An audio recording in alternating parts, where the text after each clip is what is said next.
Good evening, everyone. This is lecture 6 for carbon compounds. Today is 25th November. आज की class में हम लोग reactions of carbon compounds discuss करेंगे. Reactions के बाद में हम लोग सोप्स एंड डिटर्जेंट वाला कंसेप्ट स्टडी करेंगे. सोप्स एंड डिटर्जेंट एक बहुत ही अच्छा थ्योरी है, इंपॉर्टेंट कंसेप्ट है वो. डेली लाइफ से उसको कैसे हम रिलेट कर सकते हैं वो भी हम लोग आज की क्लास में देखेंगे. And after that we will end the class with macromolecules and polymers. So I hope everyone has joined. Thank you so much for being on time. तो different types of organic reactions क्या होती है, तो अब तक हम लोगों ने क्या कर लिया पहले वो देख लेते हैं.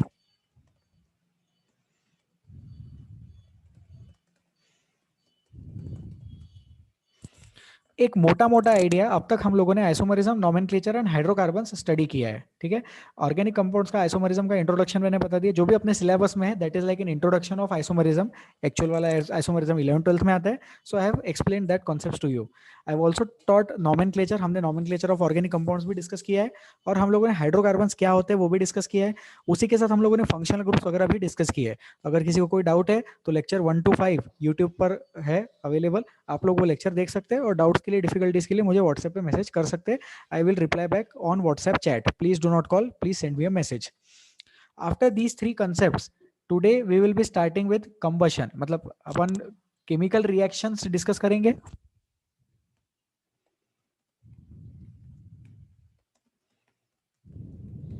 Chemical reactions of organic compounds हम लोग डिस्कस करेंगे. क्यों जरूरी है हमें केमिकल रिएक्शंस स्टडी करना? ऐसा इसलिए क्योंकि ऑर्गेनिक कंपाउंड्स बहुत सारे हैं, और बहुत सारे ऑर्गेनिक कंपाउंड्स और बहुत सारे ऑर्गेनिक कंपाउंड्स बनाते हैं. कैसे बनाते होंगे? रिएक्ट कर करके ही बनाते होंगे. तो जब बहुत सारी रिएक्शंस हो रही है तो वो केमिकल रिएक्शंस को स्टडी करना जरूरी होता है. तो केमिकल रिएक्शंस क्या होती है? Physical changes and chemical reaction, ऐसे दो टाइप की प्रॉपर्टीज होती है, right. So we have physical changes and we also have something called as chemical reactions. क्योंकि ऑर्गेनिक कंपाउंड्स बहुत सारे हैं, और बहुत सारे कंपाउंड्स कैसे बने होंगे? रिएक्ट कर करके ही बने होंगे. ऐसे ऑलरेडी नेचर में सारे के सारे कंपाउंड अवेलेबल तो होंगे नहीं. बहुत से कंपाउंड्स नेचर में अवेलेबल होते हैं, बट बहुत से कंपाउंड हम लोग बनाते भी है लेबोरेटरी में, राइट. तो ये सारे जो कंपाउंड्स हम लोग डेवलप करते हैं, all these compounds are studied under chemical reactions. तो बहुत सारी टाइप की केमिकल रिएक्शंस होती है. 11th-12th में बहुत ज्यादा थ्योरी है इस चीज पे. इंटरेस्टिंग है पूरा का पूरा organic chemistry. But for the time being हम लोगों को combustion, addition, substitution, double displacement, ये सारी चीजें डिस्कस करनी है. तो हम लोगों ने फर्स्ट टॉपिक में we have already studied the different types of reactions, जैसे addition reaction and substitution reaction. So we have covered addition, substitution, oxidation, वो सारे कंसेप्ट्स. तो कुछ ऐसा ही हम लोग यहाँ पे डिस्कस करने वाले हैं. तो कंबशन का आप लोग डेफिनेशन लिख लो पहले.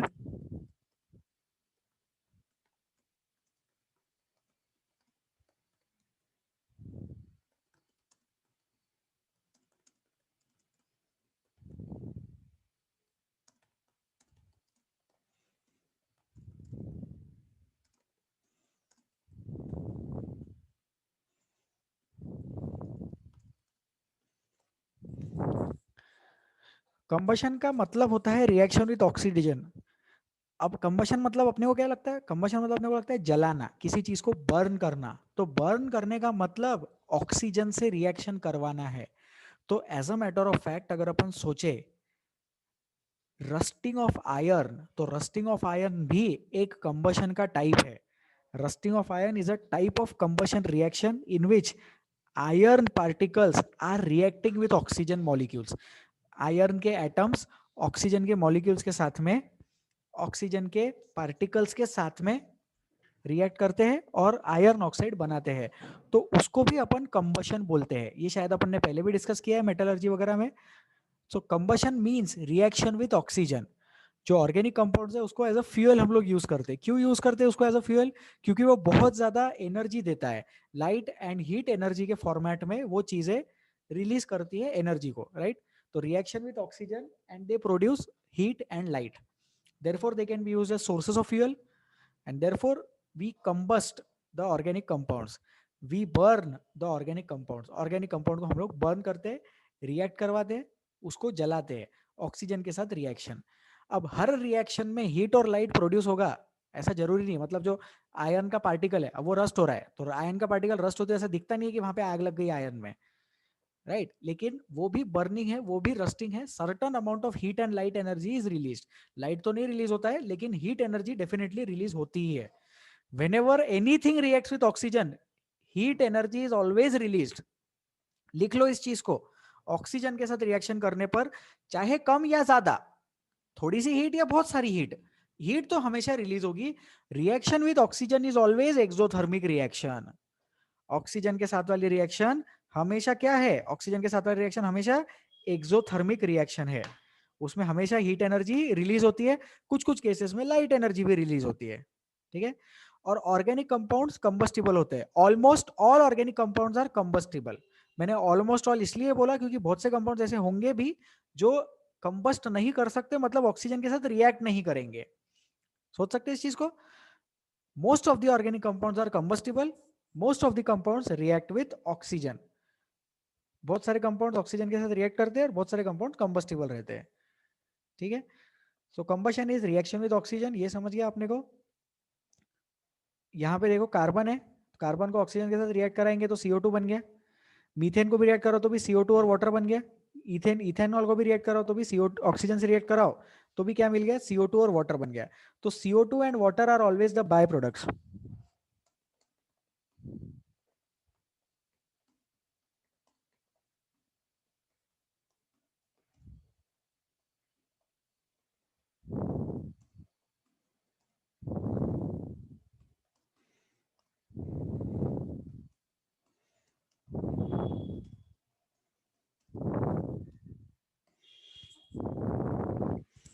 If the combustion of organic compound is complete, then the product formed are always CO2 and water. अगर ऑर्गेनिक कंपाउंड्स का कंबशन पूरी तरह से अच्छे से हो गया तो हमेशा CO2 और वाटर बनेगा। ये भी अपन लिख ले, इस चीज को लर्न करें। सर फिर पूरा कंबशन नहीं हुआ तो क्या बनेगा? फिर कार्बन मोनोऑक्साइड बन सकता है। ठीक है, वो भी लिखवाएंगे, पहले इसको लिख लो। If the combustion of organic compound is complete, पूरी तरह से अच्छे से बर्न हो गया, तो प्रोडक्ट हमेशा CO2 और वाटर ही बनेंगे और कोई प्रोडक्ट नहीं बनेगा।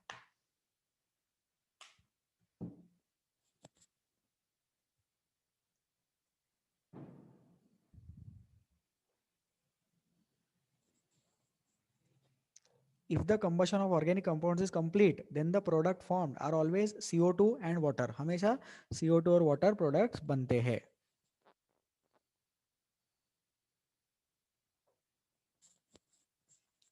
ठीक है, ये चीज आगे बढ़ सकते हैं अपन अभी। अब अगर इनकम्प्लीट कंबशन हुआ तो बिकॉज ऑफ इनकम्प्लीट कंबशन, सब लोग लिख ले, मैं डिक्टेट कर रहा हूं, सब लोग लिखेंगे अभी। Because of incomplete combustion carbon monoxide may be formed. Because of incomplete combustion, because of incomplete combustion carbon monoxide may be formed। May be, हाँ, कार्बन मोनोऑक्साइड बन सकता है, नहीं भी बन सकता पर बन भी सकता है, मोस्ट ऑफ द टाइम बनेगा ही। Carbon monoxide may be formed during incomplete combustion. Incomplete combustion के बाद कार्बन मोनोऑक्साइड बन सकता है। ठीक है।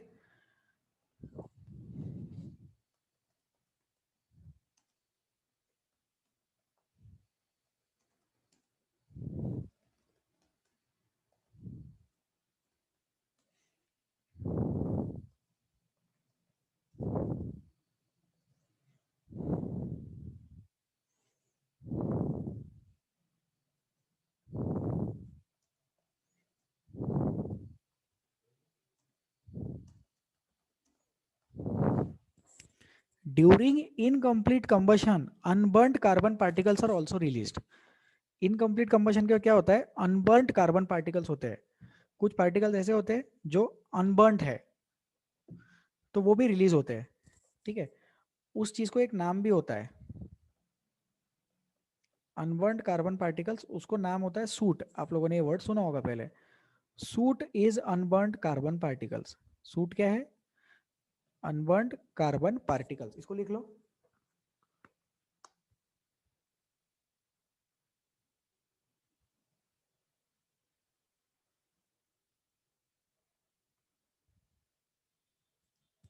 Suit is unburned carbon particles.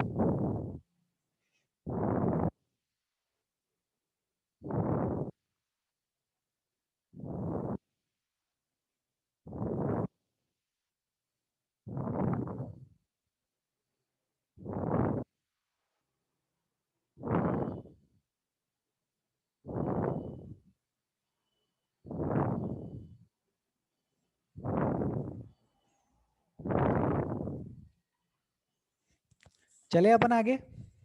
तो सूट क्या है? अनबर्न्ड कार्बन पार्टिकल्स है, और कार्बन मोनोऑक्साइड गैस भी फॉर्म हो सकता है ऐसी कंडीशन में। तो कंप्लीट कंबशन का और एक एग्जांपल अपन देखेंगे यहाँ पे। अपने घर में गैस रहता है, सिलेंडर रहता है, तो जो सिलेंडर्स में गैस अपन यूज करते हैं उसकी एक ब्राइट ब्लू फ्लेम आती है। कौन सी कलर की ब्राइट फ्लेम आती है? ब्राइट ब्लू फ्लेम आती है। तो सोचो इस चीज को, जब वो गैस बर्न होता है तो उसका कोई रेसिड्यू रहता है क्या? उसका कोई भी रेसिड्यू नहीं रहता है, वो पूरी तरह से बर्न होके पूरा का पूरा हवा में चला जाता। लकड़ी बर्न करते तो उसकी राख, उसकी ऐश नीचे जमा हो जाती है। थोड़ा थोड़ा अनबर्न्ड काले कलर का कचरा भी जमा रहता है, वो सूट के जैसा है। वुड जब बर्न होता है तो येलो कलर की फ्लेम आती है, लेकिन एलपीजी लिक्विफाइड पेट्रोलियम गैस जब बर्न होता है तो लिक्विफाइड पेट्रोलियम गैस के टाइम पे ब्लू कलर की, ब्राइट ब्लू कलर की फ्लेम आती है। घर पे जाके, किचन में जाके सिलेंडर से गैस निकाल के, हाथ से नहीं निकालना, स्टोव का नॉब ऑन करना, लाइटर से गैस जला के देखना अंडर एडल्ट सुपरविजन। तो ब्लू कलर की फ्लेम का मतलब है सफिशिएंट क्वांटिटी ऑफ ऑक्सीजन मिल रहा है। Blue coloured flame is a confirmatory test that complete combustion is taking place. Bright blue flame, लिख लो। देखो कुछ लोग लिख नहीं रहे अभी, प्लीज लिख लो। Bright blue flame is a confirmation that complete combustion is taking place. Bright blue flame क्या है? ब्राइट ब्लू फ्लेम एक कंफर्मेशन है कि भाई कंप्लीट कंबशन हो गया, कोई भी रेसिड्यू नहीं बचा। क्यों नहीं बचा कोई भी रेसिड्यू? क्योंकि CO2 और वाटर रिलीज हुए और बहुत सारी हीट और लाइट एनर्जी निकल गई। तो वहां पे हमेशा CO2 निकल जाता है और वाटर भी निकल जाता है। सर फिर वो पानी का क्या होता है? वो हाई टेम्परेचर के जैसे पानी वाटर वेपर बन के निकल गया। तो गैस के अंदर से जलने के बाद में ब्लू कलर की फ्लेम आ गई, CO2 गैस निकल गया, और CO2 गैस के साथ में वाटर भी निकल गया, और वो वाटर निकल गया, चला गया, वेपोराइज में कन्वर्ट हो गया। हाई टेम्परेचर है ना वहां पे, तो वेपर बन गया, बॉइलिंग पॉइंट के ऊपर का टेम्परेचर मेंटेन्ड है, तो CO2 और वाटर बन गया। तो इसीलिए ऑब्जर्व करना, जब सिलेंडर खत्म होने वाला रहता है थोड़ा थोड़ा येलो कलर का फ्लेम आता है, या स्टोव अगर खराब है तो भी एक येलो कलर का फ्लेम दिखाई देता है। अगर स्टोव में ब्लू कलर का फ्लेम आ रहा है मतलब सब कुछ ठीक से चल रहा है और कंप्लीट कंबशन हो रहा है फ्यूल का, फ्यूल का कंप्लीट कंबशन हो रहा है, ये इसका कंफर्मेशन हमें ब्लू कलर का फ्लेम बताता है। सर फिर वो वुड के टाइम पे क्या होता है? वो वुड के टाइम पे येलो कलर की फ्लेम आती है। तो येलो कलर की फ्लेम क्यों आई? क्योंकि वुड में जितना ऑर्गेनिक कंपाउंड है उसको जितना ऑक्सीजन चाहिए उतना नहीं मिला। तो वुड में ऑर्गेनिक कंपाउंड है, उसको ऑक्सीजन नहीं मिल रहा है, तो वो येलो कलर की फ्लेम आती है। फिर वो येलो कलर की फ्लेम के ऊपर जो काला काला धुआं भी आता है, वो काला काला धुआं जमा करके रखेंगे तो कार्बन मिलेगा, उसको भी सूट बोलते हैं। तो सोचो कुछ कचरा नीचे रह गया, उसको बोलना रेसिड्यू। तो जो रेसिड्यू है उसमें भी कार्बन है, उसमें भी कार्बन कंपाउंड्स है, उसमें भी ऑर्गेनिक कंपाउंड्स है, बराबर है। और जो धुएं में जा रहा था वो भी ऑर्गेनिक कंपाउंड है, वो भी अनबर्न्ड कार्बन जाएगा। थोड़ा सा ऑर्गेनिक कंपाउंड भी जा सकता है, कार्बन मोनोऑक्साइड भी जा सकता है, अनबर्न्ड कार्बन के पार्टिकल्स भी जा सकते हैं, राइट। तो उस चीज में अपन समझे कि कंप्लीट कंबशन नहीं हो रहा है क्योंकि येलो कलर की फ्लेम दिखाई दे रही है। फिर अगर बर्निंग वुड को बहुत ही ध्यान से अगर अपन देखेंगे, है ना, अभी थोड़ा ठंडी का टाइम पड़ेगा, मस्त एकदम 15 दिसंबर के बाद में तुम लोग तुम्हारे गाँव जाएंगे, घर के सामने से शेकोटी जलाएंगे, फिर उसके ऊपर हाथ सेकने के लिए बैठेंगे, तब ध्यान से सोचना उस चीज को, उस फ्लेम को देखना। जो फ्लेम येलो कलर की है उसके नीचे हल्का सा ब्लू कलर का थोड़ा सा लेयर जैसा दिखाई देता है। वो ब्लू कलर का लेयर बता रहा है कि वहां पे तो सफिशिएंट क्वांटिटी ऑफ ऑक्सीजन है, लेकिन पूरे सब्सटेंस को बर्न करने के लिए सफिशिएंट क्वांटिटी नहीं है। सफिशिएंट क्वांटिटी ऑफ ऑक्सीजन अगर रहेगा तो येलो कलर की फ्लेम नहीं दिखती। लकड़ी जब बर्न होती है तो थोड़ा सा ब्लू कलर का फ्लेम दिखाई देता है, मतलब उतने पार्ट को ऑक्सीजन मिल रहा है लेकिन पूरे सब्सटेंस को अच्छे से ऑक्सीजन नहीं मिला। इस चीज को सोचे, ठीक है। तो oxygen is required for burning, ठीक है ये चीज। हाँ, जिनके डाउट है प्लीज शांति रखो, अपन करेंगे डाउट्स डिस्कस करेंगे, डोंट वरी, ठीक है। तो अभी तक मैंने क्या क्या बताया? अब तक मैंने बताया गैस वाली फ्लेम ब्लू कलर की, कंप्लीट कंबशन, वुड वाली फ्लेम येलो कलर की, इनकंप्लीट कंबशन, वुड वाली फ्लेम में नीचे छोटी सी लेयर ब्लू कलर की, वहां पे कंप्लीट कंबशन। और अगर इनकम्प्लीट कंबशन है तो गैस में कार्बन मोनोऑक्साइड रह सकता, कार्बन कंपाउंड भी रह सकता, ऑर्गेनिक कंपाउंड भी रह सकता, और अनबर्न्ड कार्बन भी रह सकता। उसको जमा करके अपन कार्बन जमा कर सकते। तो उसके रिगार्डिंग एक और टर्म होता है लैंप ब्लैक, ये भी आप लोगों ने 8th में पढ़ा होगा। तो लैंप ब्लैक के बारे में जनता को पता है, दिया लगाते, फिर उसके ऊपर उल्टा करके एक आधी स्टील की प्लेट रख देते, फिर वो स्टील की प्लेट के अंदर ठंडा होने के बाद उसको हाथ लगाते तो वो काजल के जैसा बन जाता उसमें, तो वो है lamp black. So lamp black is one of the purest form of carbon. जो कार्बन बर्न नहीं हो पाया, जो कार्बन कंबस्ट नहीं हो पाया, जो कार्बन ऑक्सीजन से रिएक्ट नहीं कर पाया, वो हवा में निकल गया, उसको जमा करेंगे तो लैंप ब्लैक बनेगा, और उसी को सूट बोलते हैं। तो सूट थोड़ा नीचे भी रह जाता, राख ऐश, राइट, और थोड़ा हवा में भी चला जाता, तो वो भी सूट कलेक्ट करके अपन लैम्प ब्लैक जैसा कंसिडर करें, उस चीज को प्योरेस्ट फॉर्म ऑफ कार्बन अपन बोल सकते हैं। ठीक है, तो ब्लू फ्लेम हो गया, येलो फ्लेम हो गया। येलो फ्लेम में वुड में छोटा सा नीचे ब्लू फ्लेम हो गया, यहां तक ठीक है। अब एक मन में डाउट आता है, किसी ने पूछा है या नहीं पता नहीं मेरे को, लेकिन एक मन में ऐसा डाउट आता है, देख लेता हूँ, जाने दो, क्वेश्चन सुन लो, कि अगर वहां पे अपन बर्निंग वुड के ऊपर अगर ऐसा एक ऑक्सीजन का मस्त सिलेंडर लेके आएंगे और ऑक्सीजन सिलेंडर से ऐसा स्प्रे करेंगे, तो फिर वो बर्निंग वाले वुड ब्लू कलर का बर्न होगा क्या? तो yes, burning would blue colour का भी बर्न हो सकता है, क्योंकि ऑक्सीजन का सप्लाई मिला तो सब्सटेंस को बर्न करने में कोई प्रॉब्लम नहीं है। वुड को भी अपन एडिक्वेट ऑक्सीजन सप्लाई करेंगे, ऑक्सीजन सिलेंडर से स्प्रे करेंगे, जैसे फायर एक्सटिंग्विशर कैसे रहते हैं, तो फायर एक्सटिंग्विशर जैसा स्प्रे करेंगे, तो फायर एक्सटिंग्विशर के वैसा अगर ऑक्सीजन सिलेंडर से स्प्रे किया तो वो वुड भी कंप्लीट कंबशन शो कर सकता, और वो वुड से भी CO2 और वाटर बनेगा। जाहिर सी बात है कि वो वाटर गैस फॉर्म में ही बनेगा, लिक्विड फॉर्म में कभी नहीं बनेगा, बर्निंग हो रही है तो हाई टेम्परेचर है ना वहां पे। तो ऑक्सीजन की सप्लाई बढ़ा दो तो बर्निंग की क्वालिटी बढ़ेगी। बर्निंग की क्वालिटी का मतलब CO2 और वाटर निकलेगा, कम क्वांटिटी ऑफ अनबर्न्ड पार्टिकल्स रह जाएंगे।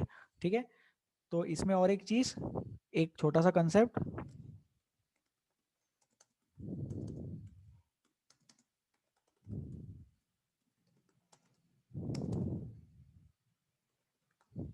कंबशन, बर्निंग और ऑक्सीडेशन तीनों एक ही है, एक ही चीज के तीन अलग अलग नाम है।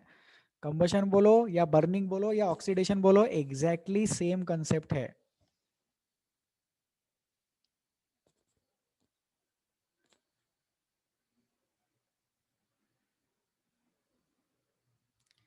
ठीक है, चलिए अपन आगे। तो अब आप लोग डाउट्स पूछे, ठीक है, डाउट्स भेजो व्हाट्सएप पे, मैं रिप्लाई करता हूँ। तो कंबशन मैंने बता दिया, इसमें अगर किसी को कोई डाउट है तो प्लीज जल्दी जल्दी पूछ लो, व्हाट्सएप पे मैसेज करो, एक एक का डाउट मैं क्लास में ओरली बताऊंगा।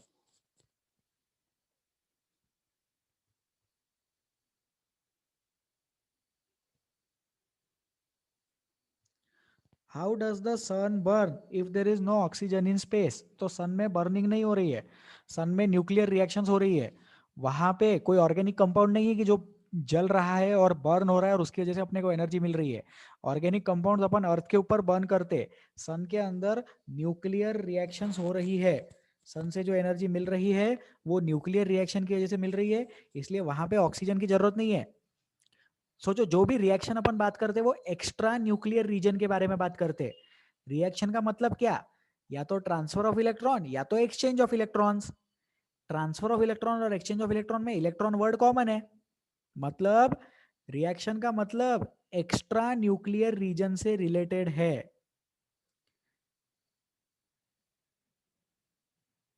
रिएक्शन का मतलब एक्स्ट्रा न्यूक्लियर रीजन से रिलेटेड है, तो सन में जो रिएक्शन हो रही है वो न्यूक्लियर रिएक्शन है, तो सन में ऑक्सीजन से रिएक्शन करवाने की ऐसी जरूरत नहीं है। ठीक है, तो ये क्लियर हो गया, आई होप। जिनका डाउट था रिप्लाई कर देना। सर तो अगर ऑक्सीजन कंटेंट बढ़ाने से कंप्लीट कंबशन हुआ तो सर फिर फैक्ट्रीज में CO की चिमनी से थ्रोइंग कम करने के लिए यूज नहीं कर सकते क्या?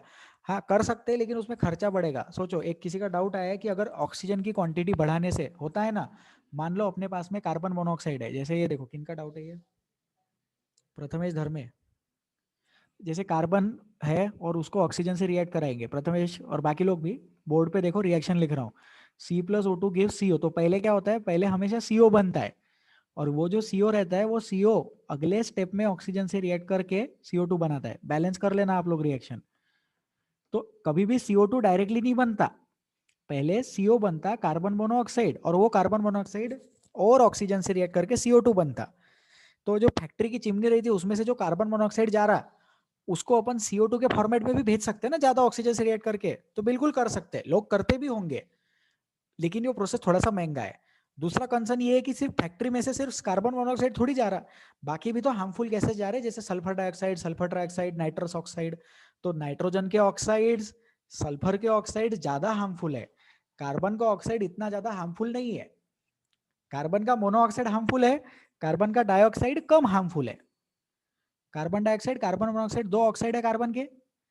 तो चिमनी में से CO जो निकल रहा, उसके लिए अपन उसको और ज्यादा ऑक्सीजन से रिएक्ट करवा के CO2 बना सकते, करेक्ट है। बट सिर्फ एक ही कंसर्न नहीं है अपना लाइफ में कि फैक्ट्री की चिमनी में से कार्बन मोनोऑक्साइड निकला, बाकी भी दूसरे हार्मफुल गैसेस निकल रहे हैं। दूसरा चीज, ये जो कार्बन मोनोऑक्साइड निकला, इसको ऑक्सीजन से रिएक्ट करने में भी तो खर्चा लगेगा, तो फिर वो फैक्ट्री वाले उतना खर्चा इन्वेस्ट नहीं करते, और फिर वो चला जाता CO2 ऊपर। फिर गवर्नमेंट के रूल्स रहते, रेगुलेशंस रहते, तो वो रूल्स और रेगुलेशंस फॉलो करेंगे। तो रूल्स और रेगुलेशंस के अकॉर्डिंग कम से कम ऑक्साइड्स एयर में जाने चाहिए।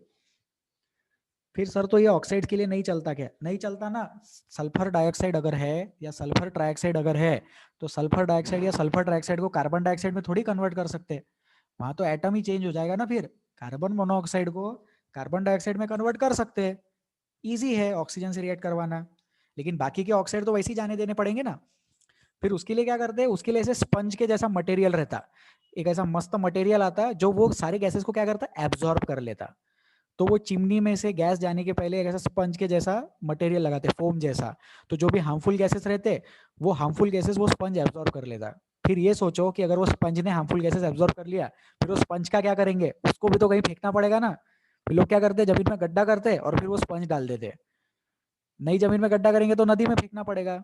तो कंसेप्ट यहाँ पे हम ये समझे कि इंडस्ट्री का जो वेस्ट प्रोडक्ट है, उसको अगर यूजेबल सब्सटेंस में कन्वर्ट नहीं किया, तो कहीं ना कहीं तो डिस्पोज करना ही पड़ेगा उसको। वो अगर एयर में जा रहा है तो एयर में डिस्पोज हो रहा है, एयर में नहीं तो वाटर में, वाटर में नहीं तो गड्ढा करके डालेंगे तो वहां की उतनी जमीन खराब हो जाएगी। तो कहीं ना कहीं तो उसको फेंकना ही पड़ेगा, और नहीं तो उसको रीयूजेबल फॉर्मेट में बनाओ, इतना रीयूजेबल फॉर्मेट में बनाओ कि वो उस इंडस्ट्री में या दूसरे इंडस्ट्री में फिर से यूज कर सके। तो वो थोड़ा डिफिकल्ट जाता है, इसलिए तो पोल्यूशन का प्रॉब्लम है। तो पोल्यूशन का प्रॉब्लम क्यों है, क्योंकि जो प्रोडक्ट्स आर जो बाय प्रोडक्ट्स है, उसको ट्रीट नहीं कर सकते, अपन उसको सिर्फ जमा करके रख सकते। ठीक है, तो जमा करके रखने से भी ज्यादा प्रॉब्लम हो रहा है, क्योंकि ऐसे बड़े बड़े स्पंज, अगर बहुत बड़ी फैक्ट्री है तो बहुत बड़े बड़े ऐसे स्पंज फोम के ऐसे गादी के जैसे मिलेंगे, फिर वो कहीं ना कहीं तो फेंकना पड़ेगा ना, क्योंकि चिमनी में नई गादी लगानी, नया फोम लगाना पड़ेगा अपने को, क्योंकि हर फोम की एक कैपेसिटी रहेगी ना, कितना गैस वो एब्जॉर्ब कर सकता है। और वो चीज नॉर्मली अदर देन कार्बन के लिए करते हैं, सल्फर डाइऑक्साइड, सल्फर ट्राइऑक्साइड, इन सारी चीजों के लिए की जाता है। ठीक है, तो ये इजी है।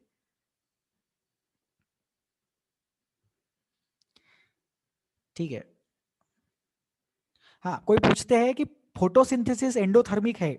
हाँ भाई, फोटोसिंथेसिस एंडोथर्मिक है, लेकिन फोटोसिंथेसिस जो है वो कंबशन थोड़ी है, मैंने थोड़ी बोला फोटोसिंथेसिस कंबशन है। फोटोसिंथेसिस में क्या, तो क्या हो रहा है, फोटोसिंथेसिस में ऑक्सीजन से रिएक्शन थोड़ी हो रही है।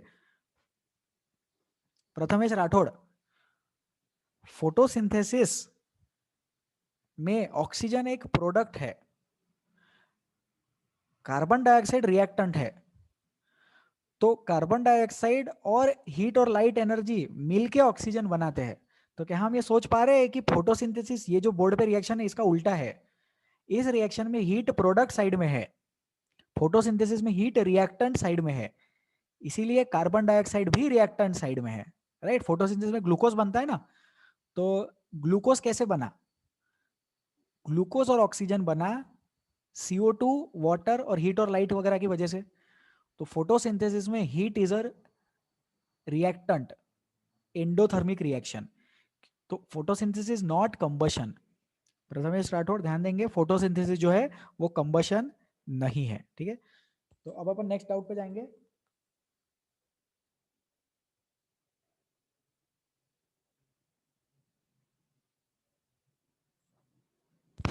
इन fire crackers various colours of flames are observed, how it is done. Exactly मुझे पता नहीं है, देख के बताऊंगा। अलग अलग कंपाउंड यूज करते हैं जो डिफरेंट डिफरेंट कलर्स एमिट कर सकते हैं।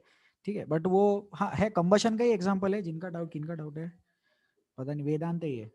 तो वेदांत, फायर क्रैकर्स में अलग अलग कलर क्यों आते हैं, कंबशन से रिलेटेड है, बट मुझे अभी पता नहीं है, देख के बताता हूँ। हाँ, एक और कंसेप्चुअल डाउट आया है, पता नहीं किनका, नाम नहीं पता क्या है। Sir, is it like when CO2 and H2O are only products, then it is complete combustion? तो हाँ, अगर CO2 और H2O प्रोडक्ट्स है तो ही कंप्लीट कंबशन है। और is it the other way round? तो अदर वे राउंड नहीं है। कंप्लीट कंबशन मतलब CO2 और वाटर। कंप्लीट कंबशन बोला तो CO2 और वाटर दिमाग में आना चाहिए। प्रोडक्ट साइड में CO2, वाटर, हीट और लाइट अगर ये दिखता है तो कंप्लीट कंबशन है।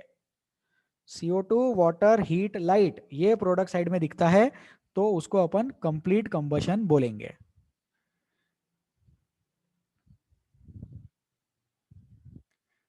ठीक है, what is that sponge known as, like what compound is used? यार एग्जैक्टली मुझे भी नहीं पता है, इंटरेस्ट है तो मैं देख के बताता हूँ। उसको एब्जॉर्बर बोलते हैं यार, सिक्वेस्टरिंग एजेंट भी बोलते हैं उसको। सिक्वेस्टरिंग एजेंट, गैस एब्जॉर्बर्स। ठीक है, स्पंज, स्पंज ऐसे ही घर के लिए बोला, मतलब अपना डिस्कस करने के लिए मैंने नाम दिया। That thing is called as sequestering agent. Google करेंगे sequestering agent used in industry तो वो चीज समझ में आएगी। What is the mechanism? Surface chemistry, class 12th का सरफेस केमिस्ट्री चैप्टर पढ़े, उसमें समझ में आ जाएगा। सरफेस केमिस्ट्री में क्या होता है कि पार्टिकल है, स्पंज का पार्टिकल है, उसमें छोटे छोटे गड्ढे हैं, छोटे छोटे पोर्स है, गैस पार्टिकल्स उसके अंदर जाते हैं तो ट्रैप हो जाते हैं। सरफेस केमिस्ट्री में एक कंसेप्ट होता है एडजॉर्प्शन एंड एब्जॉर्प्शन। तो एडजॉर्प्शन एंड एब्जॉर्प्शन कंसेप्ट के अकॉर्डिंग सिक्वेस्टरिंग एजेंट, स्पंजेस वगैरह हार्मफुल गैसेस को एब्जॉर्ब करके उसके अंदर जमा करके रखते हैं, पकड़ के रखते हैं। कैसा, घर पे थोड़ा सा पानी गिर गया तो अपन कपड़े से उसको पानी को पोंछ लेते हैं। फॉरेन में पानी गिर गया तो उसके ऊपर स्पंज से उसको पोंछते हैं। तो स्पंज से पोंछते तो क्या करता, वाटर एब्जॉर्ब कर लेता ना, तो वैसे ही ये sponge particles, sequestering agent gas particles को एब्जॉर्ब कर लेता। For more details you can refer to adsorption and absorption concept of surface chemistry. ठीक है, तो हो गया, जितने डाउट्स बता दिए, थैंक यू सो मच। जिन लोगों के डाउट्स बाकी है व्हाट्सएप पे रिप्लाई आ जाएगा। ठीक है, हाँ, यहाँ पे हाथ मत उठाए प्लीज, कुछ नहीं होने वाला उससे। तो कंबशन हो गया, अब अपन आगे बढ़ते हैं। So let's move to the next concept, oxidation. तो ऑक्सीडेशन और combustion more or less same ही चीज है, लेकिन देर इज अ डिफरेंस। मतलब अभी मैंने पिछले वाले स्लाइड पे क्या लिखा कि कंबशन और ऑक्सीडेशन एग्जैक्टली सेम है ना, लेकिन यहाँ पे देखो CO2 और वाटर नहीं बन रहा है, तो ये बर्निंग वाला ऑक्सीडेशन नहीं है।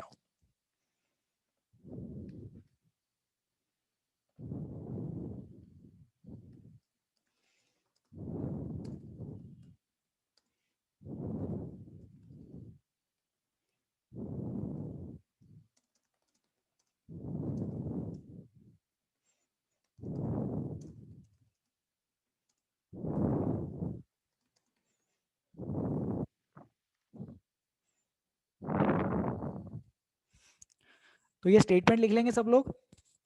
यहाँ पे हम लोग बर्निंग के बारे में बात नहीं कर रहे, यहाँ पे हम लोग एडिशन ऑफ ऑक्सीजन के बारे में बात कर रहे हैं। तो कंबशन भी ऑक्सीडेशन है, लेकिन ऑक्सीडेशन कंबशन नहीं है।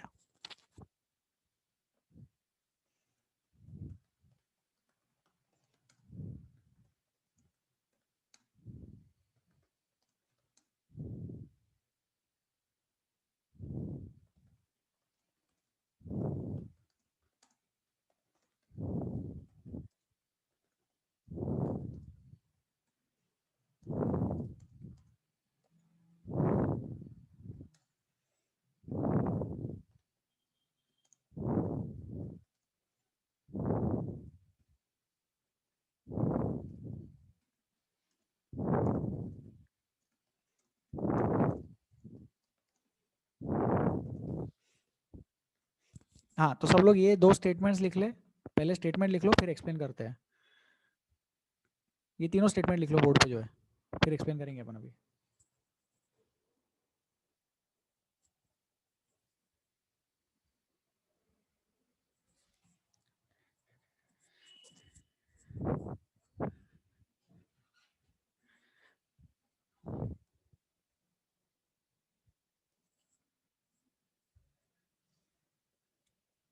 Oxidation and combustion.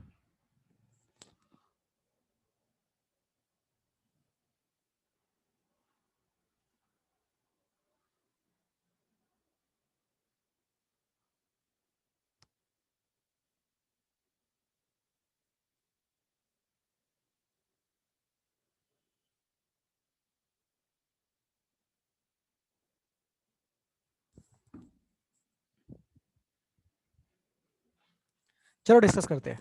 तो ऑक्सीडेशन में क्या हो रहा है, यहाँ पे अपन सिर्फ एडिशन ऑफ ऑक्सीजन कर रहे हैं। जैसे इधर देखो, ये इस कंपाउंड में कितने ऑक्सीजन एटम्स है, इसमें एक ही ऑक्सीजन एटम है। तो अल्कलाइन KMnO4 या एसिडिफाइड K2Cr2O7 जो रहते हैं, ये क्या करते हैं, ऑक्सीजन एटम्स बढ़ा देते हैं। तो इससे क्या बन गया, ये एसिटिक एसिड बन गया। तो जो राइट साइड वाला कंपाउंड है उसका नाम है एसिटिक एसिड, लिख लो।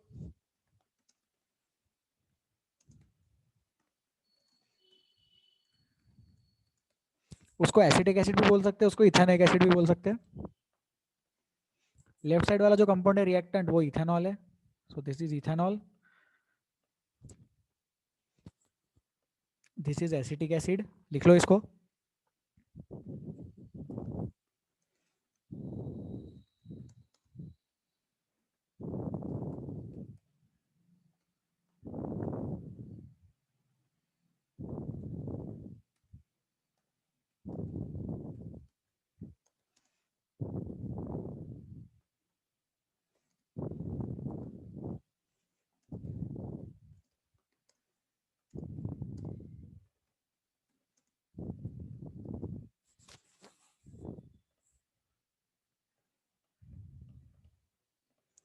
ठीक है, और एक ये पॉइंट यहाँ पे लिखा है नीचे ऑरेंज कलर में, इसको भी लिख लो। यहाँ पे जो हमें K2Cr2O7 दिख रहा है और ये जो KMnO4 दिख रहा है, ये क्या है, ये ऑक्सीडाइजिंग एजेंट्स है। These are oxidising agents. K2Cr2O7 is potassium dichromate and KMnO4 is potassium permanganate. Manganese वाला परमैग्नेट, क्रोमियम वाला dichromate. Potassium permanganate and potassium dichromate, ये दोनों क्या है, ये दोनों ऑक्सीडाइजिंग एजेंट्स है। Both of these are oxidising agents. Oxidising agent क्या करते हैं, ऑक्सीडाइजिंग एजेंट ऑक्सीडाइज करते हैं। मतलब कंबशन वाला ऑक्सीडेशन नहीं, ये वाला ऑक्सीडेशन, एडिशन ऑफ ऑक्सीजन वाला।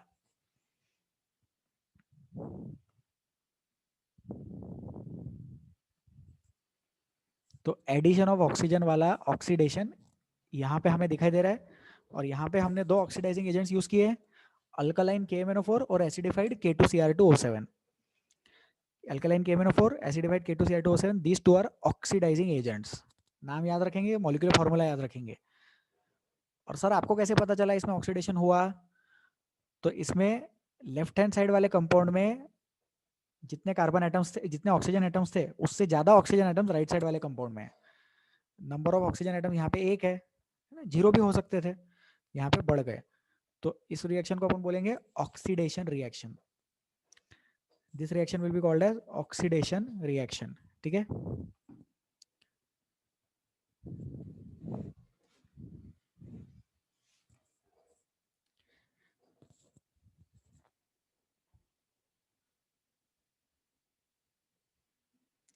चले आगे, इसको लिख लो, oxidation reaction, addition of oxygen.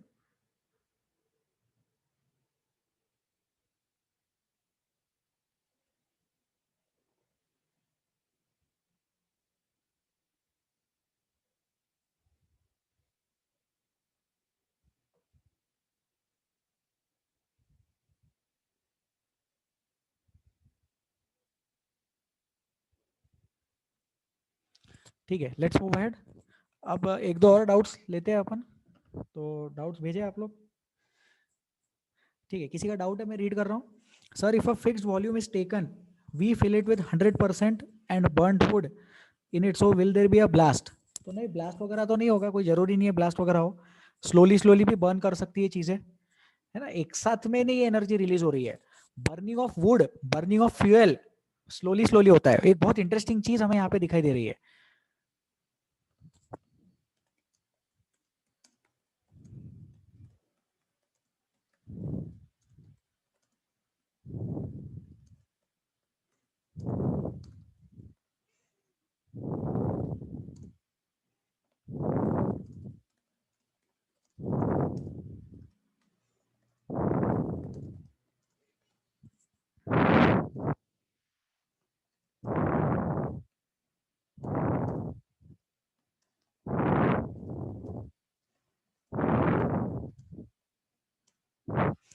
ठीक है, तो ये जो मैंने पॉइंट्स लिखे हैं बोर्ड पे, ये फ्यूल के कुछ कैरेक्टरिस्टिक्स है। अच्छा फ्यूल किसको बोलेंगे अपन? तो अच्छा फ्यूल वो होगा जो हीट एनर्जी रिलीज करे। लाइट एनर्जी कर भी सकता है, नहीं भी कर सकता है, अपने को लाइट एनर्जी से लेना देना नहीं है यहाँ पे। मतलब लाइट एनर्जी का थोड़ी अपन यूज करते हैं as a fuel, heat energy का हम लोग यूज करते हैं। जो बर्निंग का प्रोसेस है, वो बर्निंग का प्रोसेस बहुत ज्यादा फास्ट भी नहीं होना चाहिए और बहुत ज्यादा स्लो भी नहीं होना चाहिए। ठीक है, the process of burning should not be very fast और बहुत स्लो भी नहीं होना चाहिए। जैसे आयरन है, तो आयरन की भी बर्निंग हो रही है, लेकिन वो तो बहुत स्लो हो रही है, 2-3 महीने लग रहे हैं, तो अपने काम का नहीं है। फिर कुछ कुछ बर्निंग की प्रोसेस बहुत ही फास्ट अगर हो जाएगी, तो बहुत ही फास्ट वाली बर्निंग प्रोसेस भी अपने काम में नहीं आएगी। फिर उसी के साथ क्वांटिटी ऑफ हीट एनर्जी भी देखे। सोचो अगर स्पीड उसकी ऑप्टिमम है, ऑप्टिमम समझता है ना, एकदम बढ़िया स्पीड है, लेकिन उसकी क्वांटिटी ऑफ हीट एनर्जी बहुत कम है, तो बहुत कम हीट एनर्जी है तो अपन उसको एज अ फ्यूल नहीं यूज कर पाएंगे। बहुत ज्यादा हीट एनर्जी होगी तो भी फ्यूल नहीं यूज कर पाएंगे। तो वुड एक अच्छा फ्यूल है। लिक्विफाइड पेट्रोलियम गैस एक अच्छा फ्यूल है। पेट्रोल, डीजल, केरोसिन अच्छे फ्यूल है। क्यों अच्छे फ्यूल है? क्योंकि वो हीट एनर्जी रिलीज करते हैं, बहुत जल्दी भी खत्म नहीं हो जाते और बहुत टाइम भी नहीं लगाते, और उनसे जो क्वांटिटी ऑफ हीट एनर्जी निकल रही है वो सफिशिएंट क्वांटिटी है। सफिशिएंट क्वांटिटी है, इसलिए उसको अपन ठीक तरीके से यूज कर सकते हैं। ठीक है, तो these are some characteristics of fuel. जहां पे भी आप लोग ये लिख रहे हो उसमें लिखना दीज आर सम कैरेक्टरिस्टिक्स, पूरे कैरेक्टरिस्टिक्स नहीं है। इसके अलावा और भी बहुत सारे कैरेक्टरिस्टिक्स है। जैसे बाय प्रोडक्ट भी अच्छा होना चाहिए, है ना। अगर बर्निंग का बाय प्रोडक्ट कार्बन मोनोऑक्साइड बन गया तो फिर वो अच्छा फ्यूल नहीं हुआ ना। तो लिक्विफाइड पेट्रोलियम गैस एक अच्छा फ्यूल है as compare to burning wood. ठीक है, तो जो गांव में वगैरह पुराने जमाने में चूल्हा लगाते थे, तो उसके जैसे वो जो बाया खाना बनाती थी, आदमी लोग भी खाना बना सकते हैं, ऐसी बात नहीं है, लेकिन जो लोग खाना बनाते थे उनको ब्रीदिंग वगैरह की प्रॉब्लम होती थी। क्यों? क्योंकि वो पूरा अनबर्न्ड कार्बन लंग्स में चला जाता है, बॉडी के अंदर चला जाता है ना। लिक्विफाइड पेट्रोलियम गैस जब अपन यूज करते हैं, तो लिक्विफाइड पेट्रोलियम गैस के बाय प्रोडक्ट्स नहीं है, CO2 H2O बाय प्रोडक्ट है, वो रिलीज हो गए। वो एनवायरमेंट के लिए भी उतने हार्मफुल नहीं है जितने बर्निंग वुड के बाय प्रोडक्ट्स एनवायरमेंट के लिए हार्मफुल रहेंगे, है ना। तो बाय प्रोडक्ट की भी एक अच्छी कंडीशन है फ्यूल के लिए। तो अच्छा फ्यूल कौन होगा? जो हीट एनर्जी देगा, जाहिर सी बात है। उसकी एनर्जी देने की जो प्रोसेस है वो बहुत फास्ट भी नहीं होनी चाहिए, बहुत स्लो भी नहीं होनी चाहिए, और उसकी क्वांटिटी ऑफ हीट एनर्जी भी अच्छी खासी होनी चाहिए, और उसके बाय प्रोडक्ट्स भी एनवायरमेंटली सुटेबल रहने चाहिए। ठीक है सर, फिर वुड का 100% कंबशन कैसे करेंगे? अगर बहुत ज्यादा ऑक्सीजन है तो ही वुड का 100% कंबशन होगा। एक एक कार्बन मोनोऑक्साइड के मॉलिक्यूल को ऑक्सीजन एटम मिलेगा, ये गारंटी ले सकते हैं, तो he would properly blue colour के फ्लेम से बर्न होएगा। उतना ऑक्सीजन प्रोवाइड करने के लिए ऑक्सीजन का सिलेंडर लाना पड़ता, तो वो चीज पॉसिबल नहीं है। इसलिए वुड जब भी बर्न होता है तो वो येलो कलर के फ्लेम में ही बर्न होता है। प्योर ऑक्सीजन में बर्न करेंगे तो शायद ब्लू कलर में बर्न हो जाए, या फिर ब्लू कलर के लेवल बढ़ जाए। जैसे बहुत ज्यादा येलो फ्लेम और बहुत ही कम ब्लू फ्लेम होती है, तो ब्लू फ्लेम की क्वांटिटी बढ़ सकती, येलो फ्लेम की क्वांटिटी कम हो सकती, अगर purest of the pure oxygen atom लिया, ऑक्सीजन का सप्लाई लिया तो। ठीक है, फिर इसमें और एक डाउट है अपने पास में, इसको ये लिख लिया सब लोगों ने शायद, फ्यूल की प्रॉपर्टीज है, 1 मिनट दिया जाता है, इसको लिख ले। These are properties of fuel. Quantity वाली प्रॉपर्टी, प्रोसेस वाली प्रॉपर्टी, और एक प्रॉपर्टी है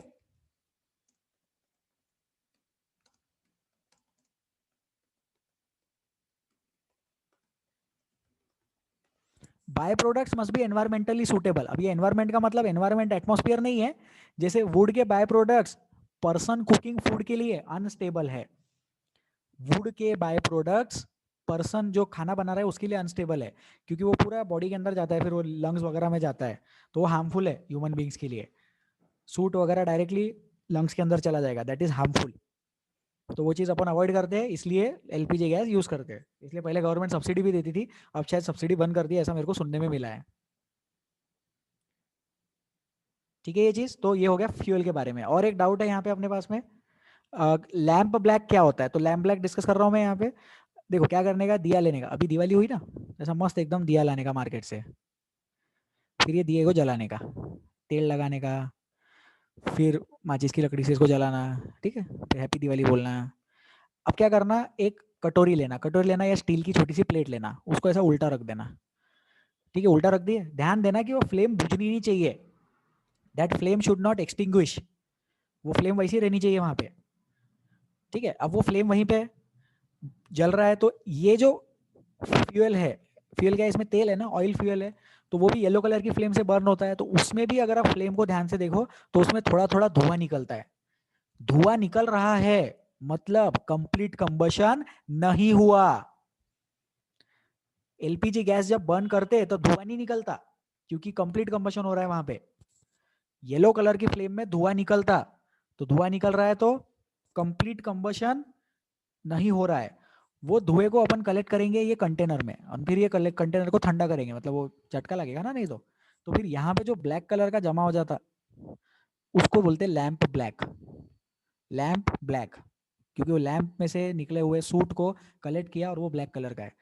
ठीक है, तो कुछ लोग बोलते हैं कि उसको काजल के जैसा यूज कर सकते हैं, मेरे को पता नहीं है उसके बारे में, बट मैंने सुना है कि यूज नहीं करना चाहिए एज काजल। मार्केट से लेके आया हुआ बेटर रहता है, this is what I have heard. Okay, so this is lamp black. धुएं को जमा किया, ब्लैक कलर को कलेक्ट किया, उसको बोलेंगे लैंप ब्लैक। ओके, थोड़ा 2-3 मिनट रुकना पड़ता है, वो धुआं बनेगा, फिर वो कटोरी के ऊपर सेटल होएगा, फिर सेटल होएगा तो थोड़ा सॉलिडिफाई होगा, है ना। फिर वो सॉलिडिफाई होगा तो उसको रूम टेम्परेचर पे आने के बाद अपन उसको टच कर सकते हैं। That is one of the purest form of carbon. ऐसा बोलते हैं भाई कि 95 से 99% उसमें कार्बन कंटेंट है। और ये मैं ऐसा क्यों बोल रहा हूँ, ऐसे बोलते हैं, ऐसे टाइम पास के लिए बोल रहा हूँ, ठीक है। 95 to 95%।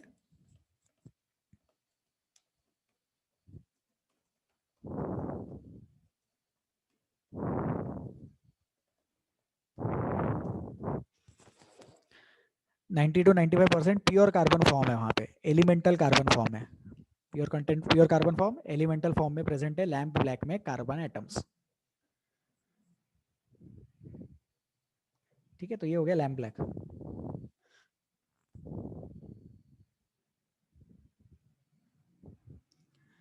हाँ sir, why oil does not burn like petrol, बहुत बढ़िया।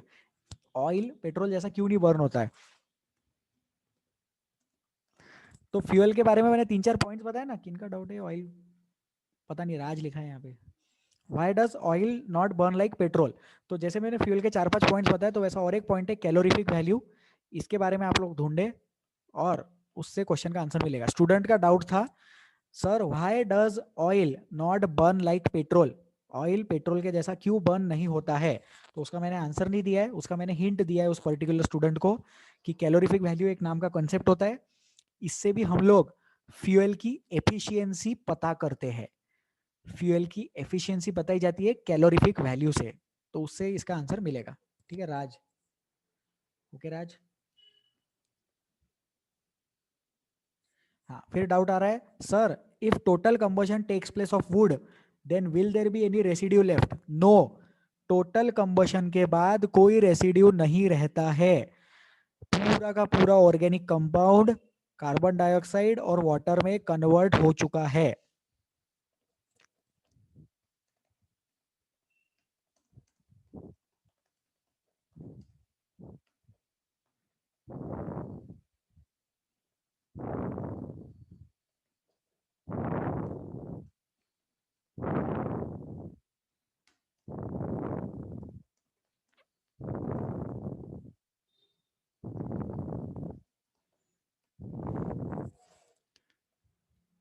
ठीक है भाई, तो ये कौन है ये, हर्षल।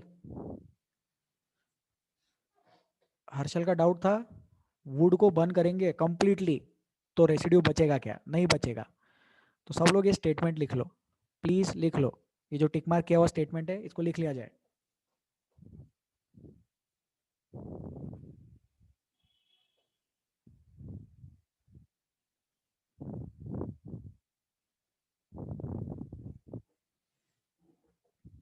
चले आगे, स्टेटमेंट लिख लो जल्दी से।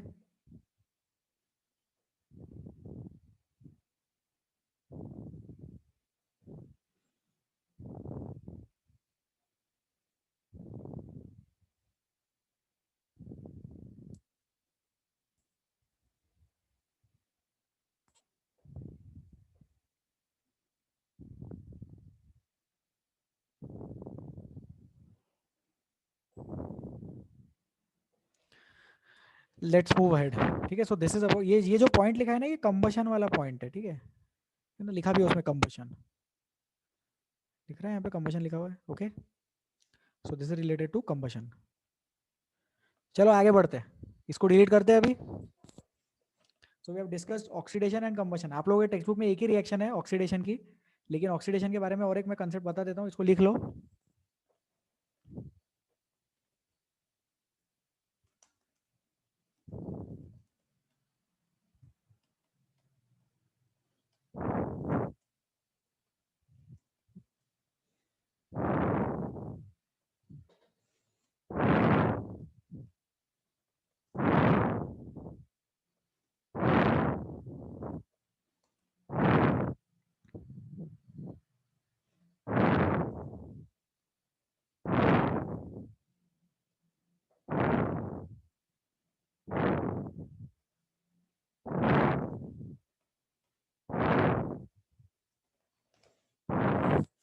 तो ये 3 स्टेटमेंट्स लिख लेंगे अभी प्लीज, इसको लिख लो।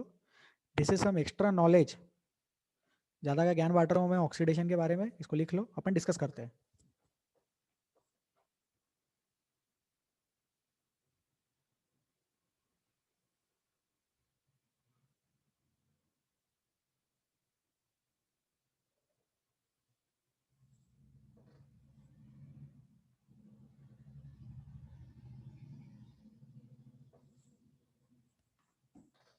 तीन स्टेटमेंट्स लिखे बोर्ड पे, प्लीज लिख लो।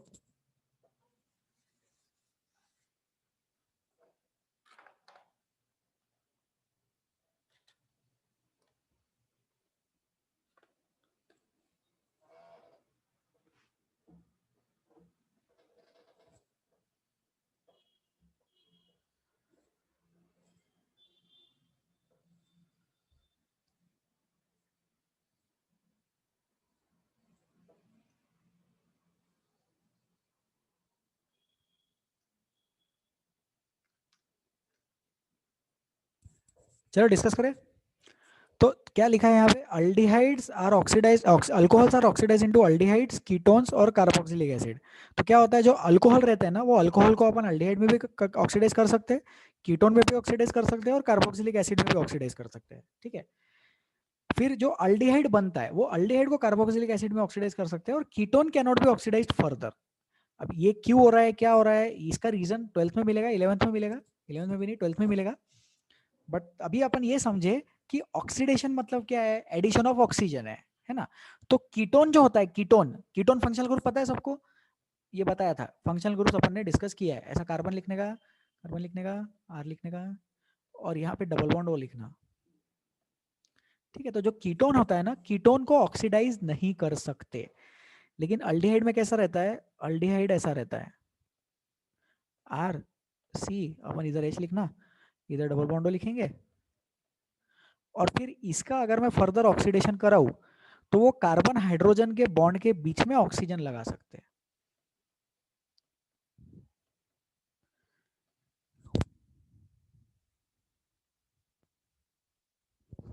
ठीक है, तो यहाँ पे हमें समझ में आ रहा है कि aldehyde can be oxidised into carboxylic acids, क्योंकि कार्बन और हाइड्रोजन के बीच में ऑक्सीजन इंट्रोड्यूस कर सकते, लेकिन यहाँ पे कीटोन है ये, तो कीटोन में वो पॉसिबल नहीं होता, कीटोन को और ज्यादा ऑक्सीडाइज नहीं कर सकते, ईस्टर नहीं बना सकते उससे। तो ये लिख लो, ketones can not be further oxidized, aldehydes can be oxidized into carboxylic acids। जो अल्डिहाइड होता है वो कार्बोक्सिलिक एसिड में अपन उसको ऑक्सीडाइज कर सकते हैं, कीटोन को नहीं कर सकते, इसको लिख लो।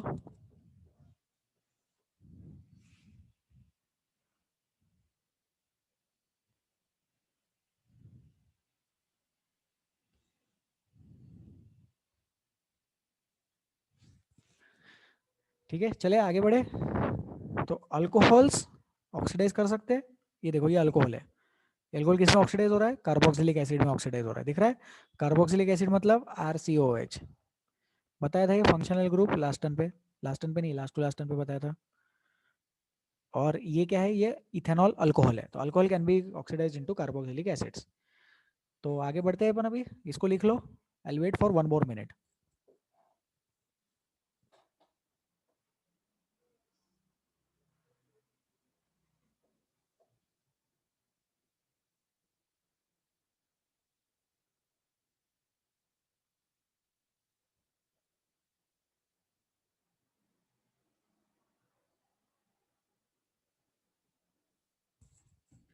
चलो let us move ahead, I will delete this. Oxidation के बाद में second category, third category of reactions है एडिशन रिएक्शंस। तो यहाँ पे देखो ये डबल बॉन्ड है, डबल बॉन्ड समझता है, अल्कीन, अल्कीन के ऊपर हाइड्रोजन ऐड कर सकते हैं, तो ये हो गया एडिशन रिएक्शन।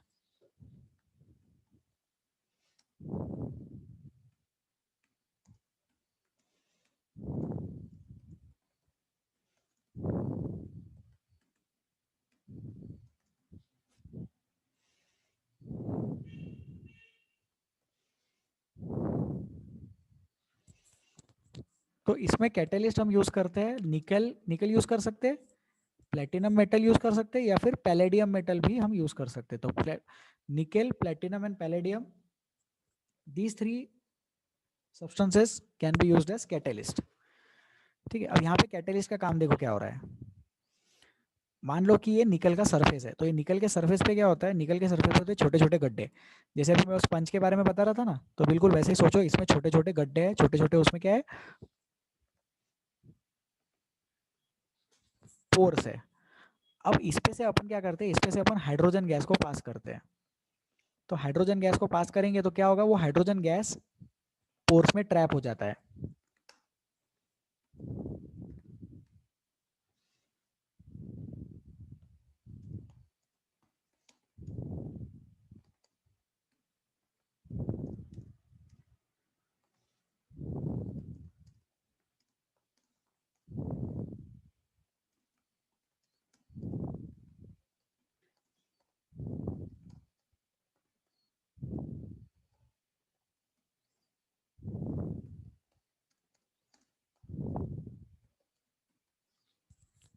स्टेटमेंट पढ़ो सब लोग, एक बार स्टेटमेंट 1 में पढ़ो, फिर वो स्टेटमेंट नोटबुक पे लिखो, फिर मैं एक्सप्लेन करता हूँ।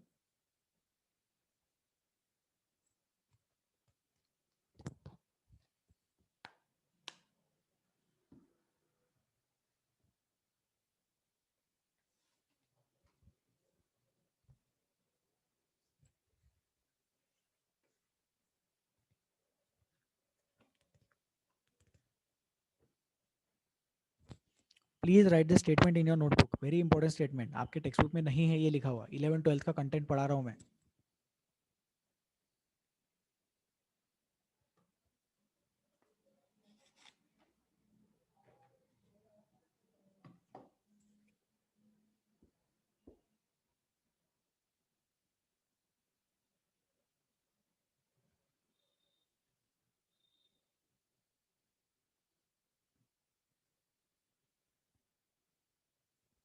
चलो डिस्कस करते हैं। तो क्या हो रहा है कि मेटल का सरफेस है, उसमें छोटे छोटे गड्ढे हैं। अब वो गड्ढे के ऊपर से हाइड्रोजन गैस अगर अपन पास करेंगे, तो वो हाइड्रोजन गैस के पार्टिकल्स वो पोर्स में अटक जाते हैं, स्टिक हो जाते हैं, बैठ जाते हैं, चिपक जाते हैं। ठीक है, तो ट्रैप हो जाते हैं, यहाँ पे देखो ट्रैप लिखा है मैंने। तो hydrogen molecules gets trapped in the surface of the metal, उसके वजह से क्या हुआ, एक जगह मिल गई रिएक्शन करने के लिए। सोचो अगर हाइड्रोजन के मॉलिक्यूल्स भी एयर में है, अल्कीन के मॉलिक्यूल्स भी एयर में है, तो अल्कीन भी एयर में, हाइड्रोजन भी एयर में, तो वो एयर में रिएक्शन करना थोड़ा डिफिकल्ट हो जाता है। कब तो वो मॉलिक्यूल इंटरेक्ट करेंगे, कब तो रिएक्शन होगा, बहुत टाइम लग जाएगा। तो कैटेलिस्ट यूज करने से क्या होता है, एक जगह मिल गई, एक लोकेशन मिल गई, एक स्पेस मिल गई अपने को रिएक्शन करवाने के लिए। तो रिएक्शन करवाने के लिए स्पेस मिल गई, तो that space, that surface is behaving as a catalyst in this condition. तो यहाँ पे हाइड्रोजन का एडिशन हुआ। ठीक है, तो हाइड्रोजन के एडिशन से क्या बन गया, अल्केन बन गया।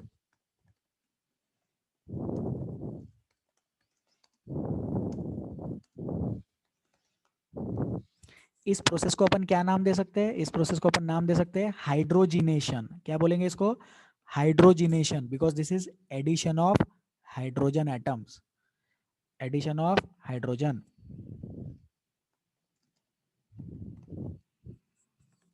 This is called as addition of hydrogen. Alkene gets converted to alkane by hydrogenation. Addition of hydrogen. ठीक है, फिर ऐसे ही अपन अल्काइन के लिए भी लिख सकते हो।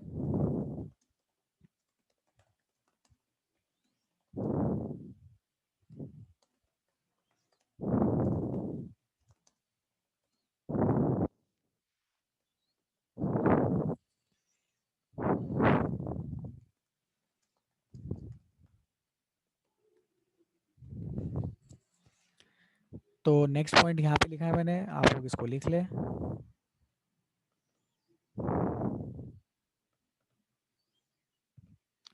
Please write this point in your notebook.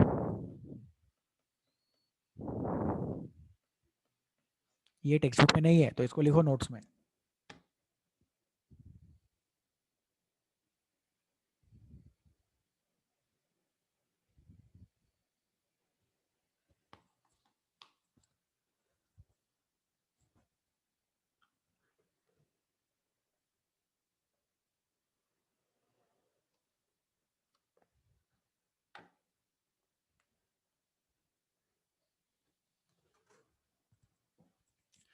तो देखो क्या बोल रहा हूँ मैं यहाँ पे, अल्काइन जो है, अल्काइन पहले अल्कीन में कन्वर्ट होगा, सेम प्रोसेस। अल्काइन के मॉलिक्यूल एयर में रहेंगे, हाइड्रोजन के मॉलिक्यूल एयर में रहेंगे, कैटलिस्ट लेके आ गए, पहले कैटलिस्ट पे हाइड्रोजन पार्टिकल्स डाला, फिर वो हाइड्रोजन पार्टिकल्स कैटलिस्ट के ऊपर है, सॉरी हाइड्रोजन पार्टिकल्स कैटलिस्ट के ऊपर है, उस पे से अल्काइन पास करवा दिया, फिर अल्काइन पास करवा दिया तो वापस एक स्पेस मिल गई रिएक्शन करने के लिए, तो फिर वो अल्काइन किस में कन्वर्ट हो जाएगा, अल्कीन में।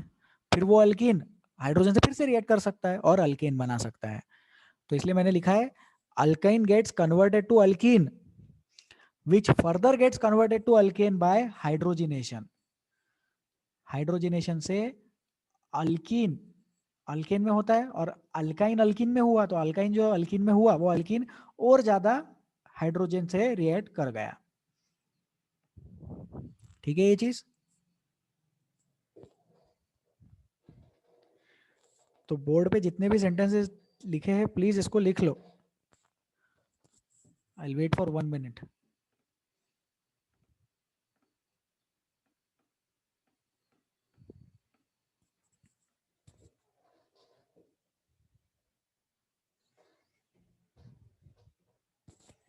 यहाँ स्पेलिंग मिस्टेक है, एडिशन में 2 बार आया गया, ADDIT।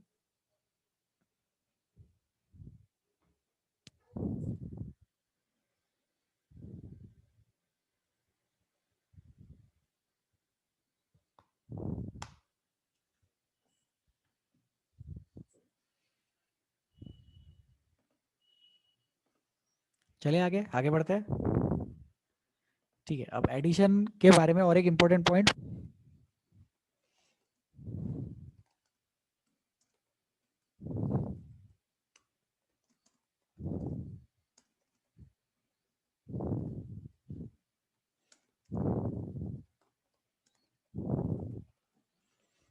ये भी पॉइंट देखो, सोचो इस पे थोड़ा।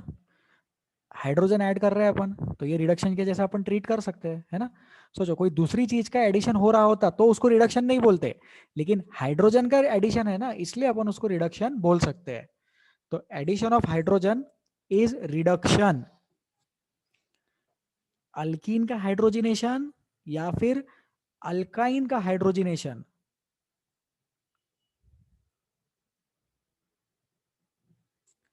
अल्कीन का हाइड्रोजिनेशन या फिर अल्काइन का हाइड्रोजिनेशन रिडक्शन रिएक्शन है।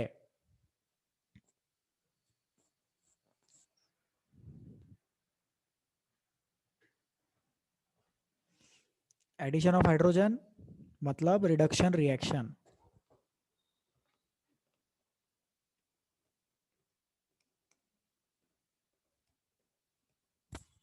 तो एक लॉजिक डेवलप कर सकते हैं अपन यहाँ पे, alkanes can not be reduced, क्योंकि अल्केन को और ज्यादा हाइड्रोजन ऐड नहीं कर सकते।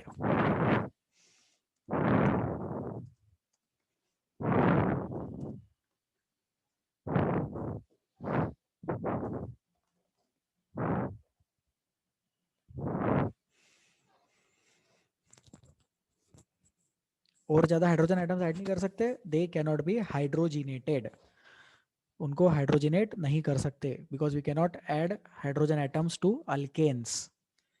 इसको लिख लो।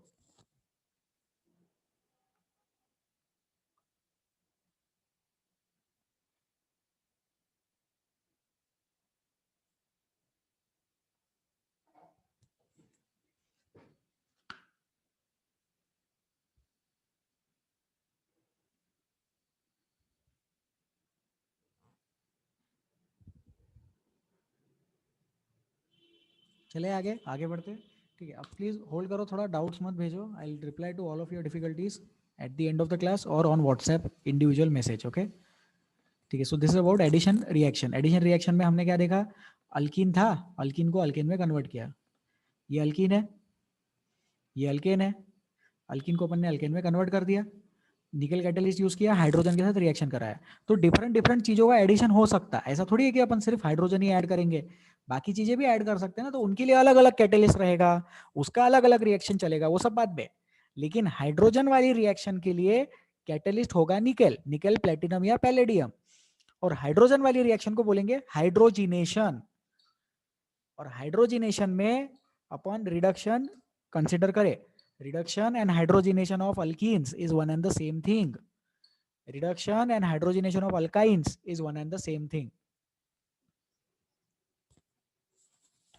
Hydrogenation of alkenes is reduction, hydrogenation of alkynes is also reduction. तो इसको लिख लेना, ये लिखवा है, अभी लिखवा है।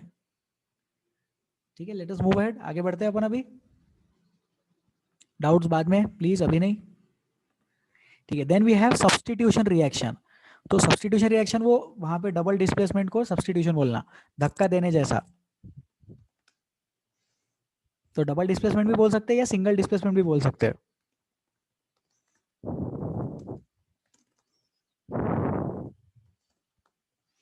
है ना, ये अपन ने फर्स्ट चैप्टर में पढ़ा है केमिकल रिएक्शन एंड इक्वेशंस में।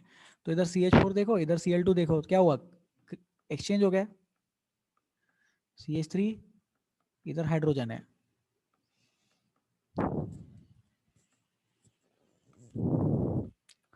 Cl2 इधर क्लोरीन है, प्रोडक्ट क्या बना है इसका, CH3Cl, और क्या बन गया, HCl। तो देख के समझ में आता है क्या कि दो लोगों ने अपनी प्लेसेस एक्सचेंज कर लिए, ये हाइड्रोजन ने ये क्लोरीन के साथ अपना प्लेस स्विच कर लिया, तो CH3Cl और HCl। ठीक है, तो अपन इसमें लिखते कैसे,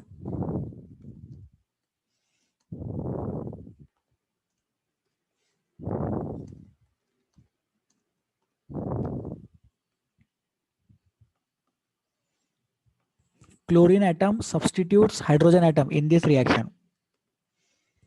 क्लोरीन एटम जो है वो हाइड्रोजन एटम को सब्स्टिट्यूट करेगा इस रिएक्शन में, और ये कहाँ होता है, in the presence of sunlight होता है, इसके लिए सनलाइट जरूरी है। Chlorine atom substitutes hydrogen atom in this reaction. इस रिएक्शन में क्लोरीन एटम हाइड्रोजन एटम को सब्स्टिट्यूट करता है, प्लेस एक्सचेंज करता है, उनका प्लेस स्विच आउट हो रहा है, स्विच ओवर हो रहा है उनका place. Chlorine atom substitutes hydrogen atom in this reaction.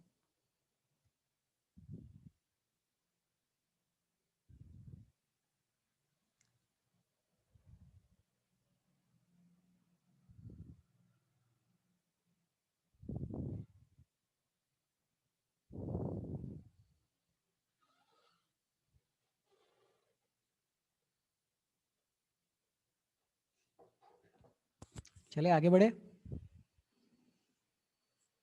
अब in the presence of sunlight का क्या इंपॉर्टेंस है यहाँ पे, ये देख लेते हैं।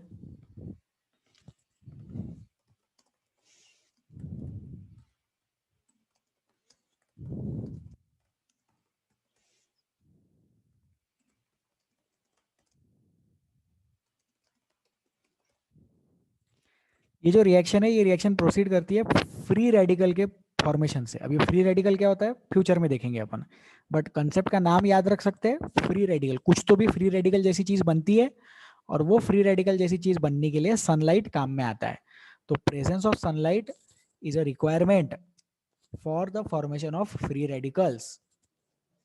Free radicals are found in presence of sunlight, और उसकी वजह से ये रिएक्शन आगे की तरफ प्रोसीड करती है। This reaction proceeds via formation of free radicals.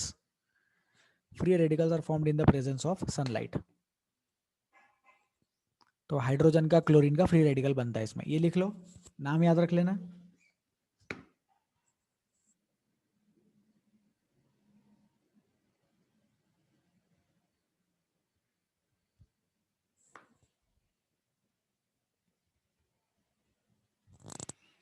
Free radical is formed in this reaction and free radicals are formed in the presence of sunlight. Sunlight के प्रेजेंस में फ्री रेडिकल बनते हैं.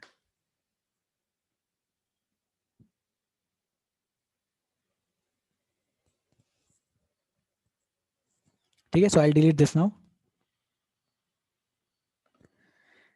और सब्स्टिट्यूशन में मैंने बताया it is a type of displacement reaction.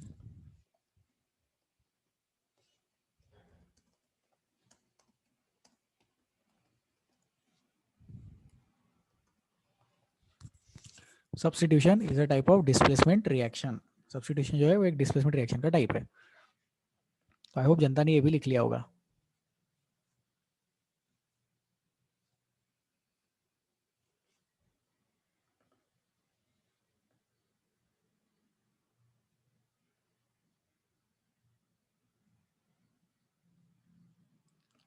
चलो आगे बढ़ते हैं. आई विल डिलीट दिस और आगे बढ़ते. तो ये यहाँ पे अपने 4 टाइप्स ऑफ रिएक्शंस हो गए. Types of chemical reactions, types of chemical reactions in organic compounds.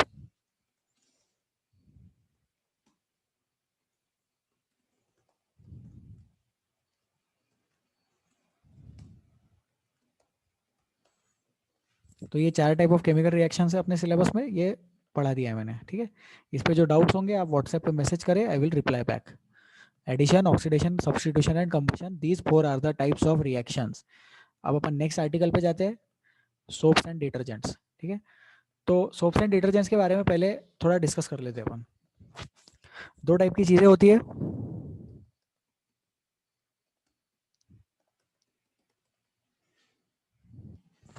दो टाइप की चीजें होती है, hydrophobic and hydrophilic. I guess ये अपन ने पहले डिस्कस किया है, नहीं किया है तो सुन लो अभी. Hydrophobic and hydrophilic. हाइड्रो मतलब वाटर, हाइड्रा वाटर. फोबिया मतलब फियर, फिलस मतलब अट्रैक्शन. तो हाइड्रोफिलिक मतलब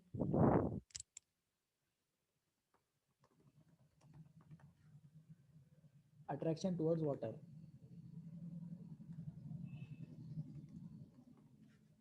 repulsion from water. So hydrophobic is repulsion from water. Please wait.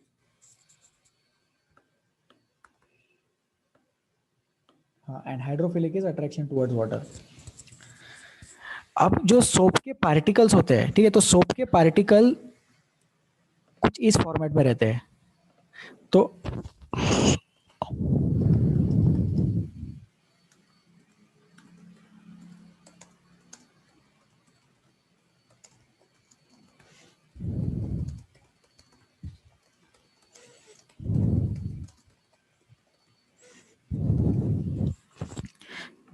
ये पहले डेफिनेशन लिख लेते हैं अपन.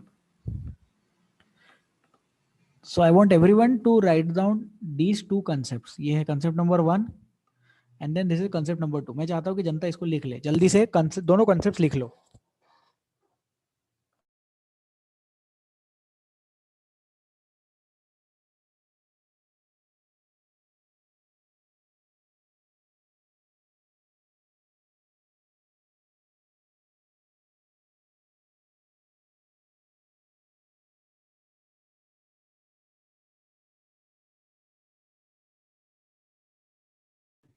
सोप्स आर सोडियम और potassium salts of fatty acids.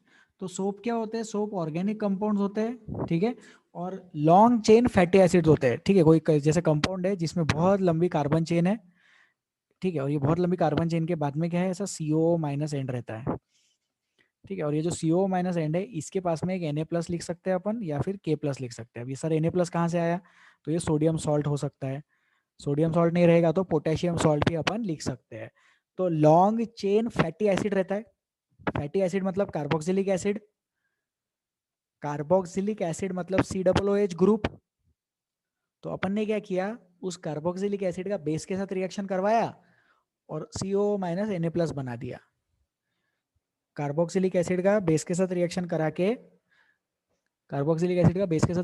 के CO माइनस Na+ ये कंपाउंड अपन ने बना लिया और ये कंपाउंड को अपन बोलते हैं सोप. ठीक है, तो ये एक जैसे ये एक मॉलिक्यूल है सोप का. ठीक है, this is like 1 molecule of soap. अब ऐसे बहुत सारे मॉलिक्यूल्स रहते हैं, तो बहुत सारे मॉलिक्यूल्स मिलके एक ऐसा मिसिल बनाते हैं. क्या बनाते हैं? मिसिल. उसको क्या बोलेंगे? मिसिल. MICELLES, measles. तो ये जो गोला दिख रहा है ना पर्पल कलर का ऐसा गोला, ये जो गोला है वो ये पार्ट है, और ये जो लॉन्ग चेन दिख रही है ऐसी जिगजैग लाइन, ये कार्बन चेन है। This long chain is carbon chain, जो मैंने यहाँ पे रिप्रेजेंट किया है, क्योंकि बोला ना लॉन्ग चेन फैटी एसिड्स लेने का, तो बहुत सारे कार्बन एटम्स रहते हैं, जनरली 17 35 इतने कार्बन एटम्स का फैटी एसिड रहता है। और एक मॉलिक्यूल है सोप का, ऐसे बहुत सारे मॉलिक्यूल्स एक साथ आएंगे तो वो क्या बनाएंगे, बहुत सारे मॉलिक्यूल्स आके मिसिल बनाते हैं, ठीक है। These molecules come together and they form a micelle, micelle formation takes place, ठीक है। So I will wait for 1 more minute, please write this down. Micelle formation takes place when large number of soap molecules come together.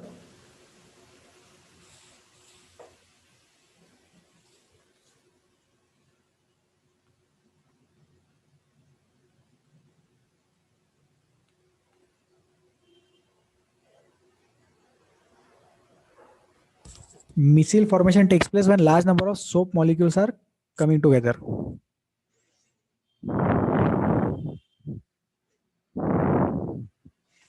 ठीक है, चले आगे। अब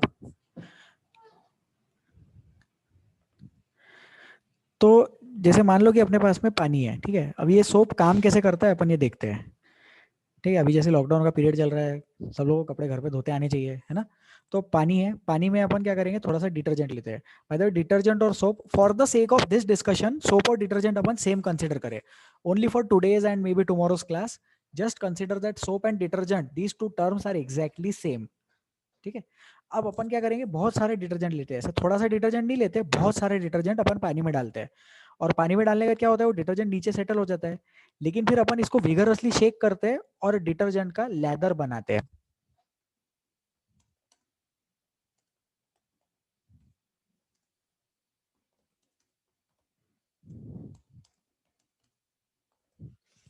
soap या फिर detergent क्या बनाता है, वो एक फोम बनाता है, जैसे फोम जैसा बुलबुल आते हैं ना, उसमें से बबल्स आते हैं, उस चीज को अपन सोप का लेदर बोलते हैं, ठीक है। तो क्या बोलेंगे उसको, सोप का लेदर। ये चीज आप लोगों को पता होगा कि सॉफ्ट वाटर में जल्दी से झाग बन जाता, और हार्ड वाटर में इतना इजीली नहीं बनता है। तो अकोला में कुछ एरिया है जहाँ पे बोरिंग का पानी बहुत ज्यादा यूज होता है, तो वहां पे हार्ड वाटर है, अकोला का पानी हार्ड वाटर है, तो इतना इजीली सोप लेदर नहीं करता, बहुत इजीली उसका झाग नहीं बनता। लेकिन जो नल का पानी आता है घर में, वो मीठा पानी रहता है, तो मीठे पानी में जल्दी सोप डिजोल्व होता। तो जल्दी सोप डिजोल्व होने का मतलब क्या है, जल्दी सोप डिजोल्व होना मतलब इजीली लेदर करना, उसका झाग जल्दी से बनता है। और वो लेदर क्यों बन रहा है, क्योंकि मिसिल फॉर्मेशन हो रहा है उसमें। अपन देखेंगे अभी क्या हो रहा है। तो पहले आप प्रोसेस समझो, बाल्टी भर के पानी है, उसमें कपड़े डालने के अपने को, तो अपन पहले कपड़े नहीं डालते, पहले पाउडर डालते, डिटर्जेंट डालते पहले, फिर उसमें थोड़ा हाथ हिलाते, जिससे कि क्या होगा, लेदर करेगा वो। फिर जब वो फोमी सब्सटेंस बन गया, तो वो फोमी सब्सटेंस में अपन कपड़े डुबा के रखते हैं, और थोड़ी देर के लिए कपड़े को सोख करके रखते हैं। क्यों करके रखते हैं कपड़े को अपन डुबा के, क्यों रखते हैं उसमें थोड़ी देर के लिए, ताकि वो सोप जो है वो dirt oil particles of the clothes के साथ में इंटरैक्ट कर सके। थोड़ा अपने को टाइम देना है, जिससे कि डस्ट डर्ट पार्टिकल्स जो कपड़े के ऊपर है, ऑयल पार्टिकल्स जो कपड़े के ऊपर है, वो सोप के साथ इंटरैक्ट होना चाहिए, ठीक है। तो अब अपन ये समझे कि इंप्यूरिटीज जो होती है,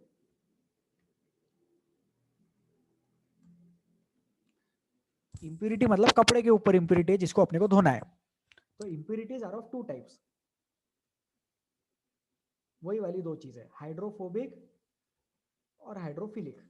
दो टाइप की इंप्यूरिटीज होती है, हाइड्रोफोबिक और हाइड्रोफिलिक। तो सोचो, जो हाइड्रोफिलिक इंप्यूरिटी रहेगी वो तो पानी से धोने से ही निकल जाएगी, है ना। पानी से, पानी डाल दिया, पानी से अपन धूल वगैरह तो पानी से ही निकल जाता है, मिट्टी वगैरह भी थोड़ी बहुत पानी से निकल जाएगी। तो हाइड्रोफिलिक मतलब वाटर लविंग इंप्यूरिटीज, ऐसी इंप्यूरिटीज जो वाटर के लिए अट्रैक्शन शो करती है। फिर अब अगर वो वाटर के लिए अट्रैक्शन शो कर रही है तो वो तो वाटर में वैसे ही निकल जाएगी। लेकिन जो हाइड्रोफोबिक इंप्यूरिटीज है, ये हाइड्रोफोबिक इंप्यूरिटीज वाटर में डिसॉल्व नहीं होती। These hydrophobic impurities do not dissolve in water. तो वाटर में डिसॉल्व नहीं हो रही है, तो वो क्या करती है, वो ऑयल जैसी पार्टिकल्स होते हैं। पता है ना अपने को, ऑयल पानी में डिसॉल्व नहीं होता। तो वो ऑयल के लिए क्या करना होता है, अपने को सोप यूज करना होता है। अब देखो, सोप के दो पार्ट्स है, एक है उसका हाइड्रोफोबिक टेल, और एक है उसका हाइड्रोफिलिक एंड।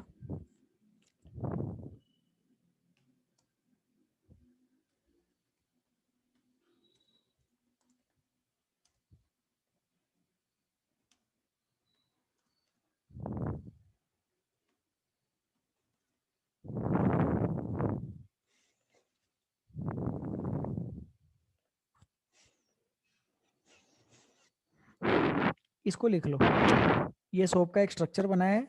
सोप मॉलिक्यूल जो है उसके दो पार्ट्स है, एक हाइड्रोफोबिक टेल है और एक हाइड्रोफिलिक एंड है। तो ये जो हाइड्रोफिलिक एंड है ये गोला है, और जो हाइड्रोफोबिक टेल है वो टेल के जैसा है।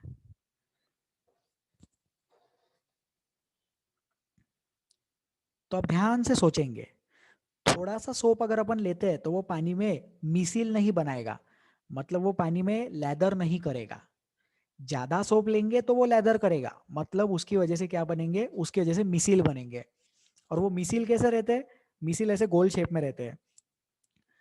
तो सोप का जो हाइड्रोफिलिक एंड है वो वाटर में डिसॉल्व होने के लिए हेल्प करता, और सोप का जो हाइड्रोफोबिक एंड है वो ऑयल पार्टिकल को कपड़े पे से निकाल देता। देखो पानी तो कपड़े पे से ऑयल को निकाल नहीं सका, पानी तो सिर्फ हाइड्रोफिलिक इंप्यूरिटीज को ही निकाल पाया, पानी हाइड्रोफिलिक इंप्यूरिटीज को निकाल पाया, पानी हाइड्रोफोबिक इंप्यूरिटीज को नहीं निकाल पाया। तो उसके लिए अपन ने क्या किया, उसके लिए सोप लिया। फिर सोप भी अच्छी क्वांटिटी में लिया, थोड़ा सा सोप लेंगे तो नहीं होगा, उसका मिसिलाइजेशन होना चाहिए, उसका मिसिल बनने को होना, मिसिल बना तो ही वो ऑयल का पार्टिकल निकल सकता। फिर वो जो मिसिल रहता है कैसा गोले के जैसा रहता, छोटा सा गोला रहता वो वाला मिसिल क्या करता, ऑयल पार्टिकल को ट्रैप कर लेता। तो कपड़े के ऊपर ऑयल का पार्टिकल है, वो oil particle gets trapped inside the micelle. तो मिसिल के दो पॉइंट है, एक है उसका हाइड्रोफिलिक एंड और एक है उसका हाइड्रोफोबिक, एक है उसका हाइड्रोफिलिक एंड और एक है उसका हाइड्रोफोबिक टेल। ठीक है, तो उसके बारे में एक इंफॉर्मेशन, एक बहुत इंपॉर्टेंट पॉइंट मैं यहाँ पे लिखता हूँ, प्लीज ध्यान देंगे सब लोग।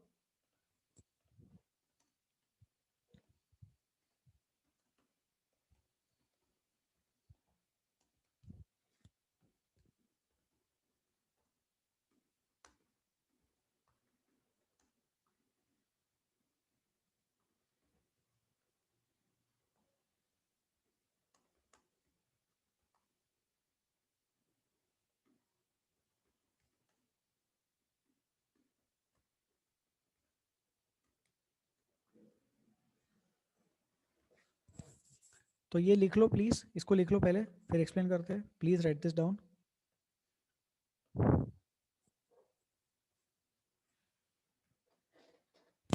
Hydrophobic end helps in removing the dirt particle, and hydrophilic end dissolves the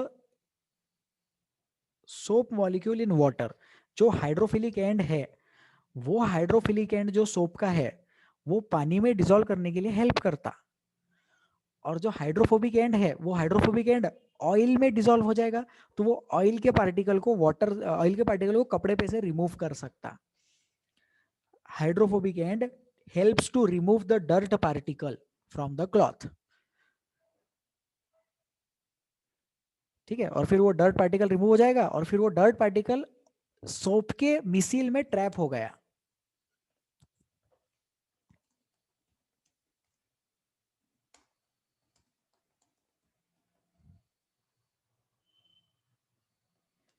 oil particle is now trapped in the missile, missile के अंदर अब वो ऑयल पार्टिकल जाके ट्रैप हो चुका है, तो वो ऑयल पार्टिकल क्लॉथ से रिमूव हो गया।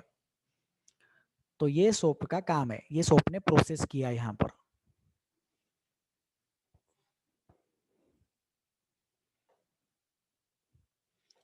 तो एक बार शुरू से अपन शॉर्ट में देखे क्या, प्लीज थोड़ा पेशेंस रखो लाइफ में।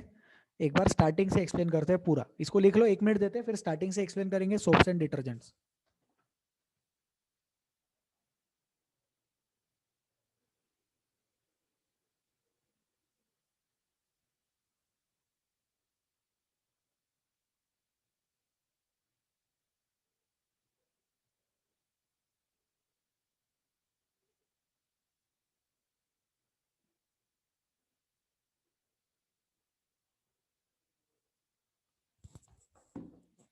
ठीक है, अपन एक बार और स्टार्टिंग से शुरू से देखते हैं क्या क्या हो रहा है अब। तक क्या क्या पता है मैंने सोप्स एंड डिटर्जेंट्स के बारे में।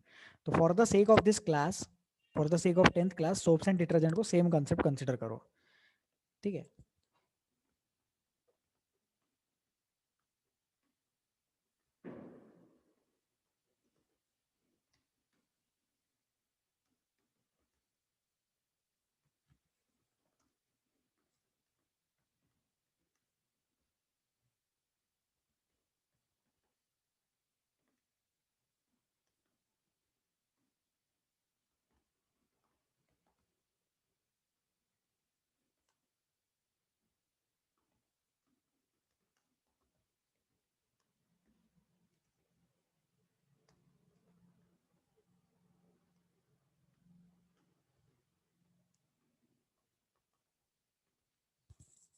थोड़ा सा डिटर्जेंट लेदर नहीं बनाता, हमें ज्यादा क्वांटिटी ऑफ डिटर्जेंट की जरूरत रहती है।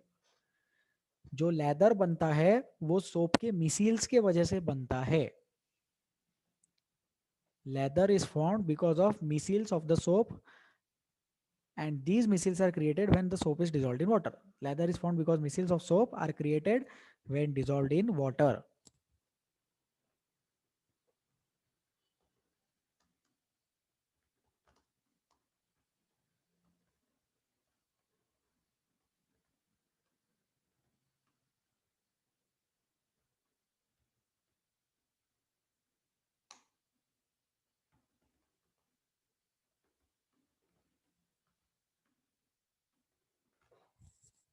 सर ये मिसील क्या है? Micelle is a specific arrangement of many soap molecules arranged in a spherical manner, है ना। स्फेरिकल मैनर में, ये सिर्फ गोला नहीं है, सर्कल नहीं है, ये स्फीयर है, चारों तरफ से है ये, तो वो बन गया micelle. Micelle is a specific arrangement of many soap molecules in the spherical manner. ठीक है, इतना लिख लो प्लीज, इसको लिख लो। I am waiting for students to write this down.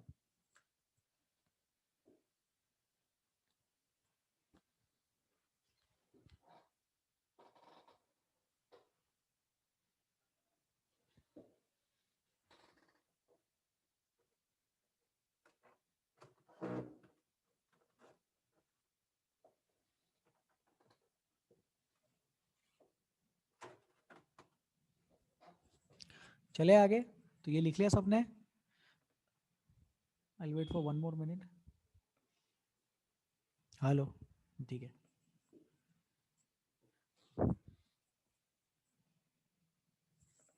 अब नेक्स्ट पॉइंट, तो जो सोप का मिसील रहता है वो कैसा रहता है? सोप का मिसील ऐसा रहता है,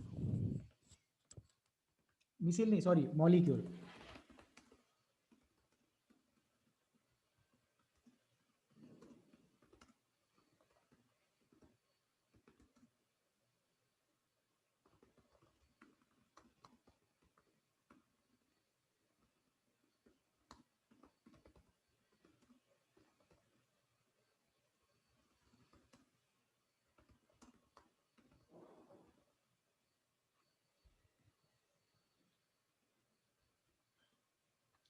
हाइड्रोफोबिक टेल नहीं, हाइड्रोफिलिक टेल है, hydrophilic tail and hydrophobic end, बराबर। फिर the hydrophilic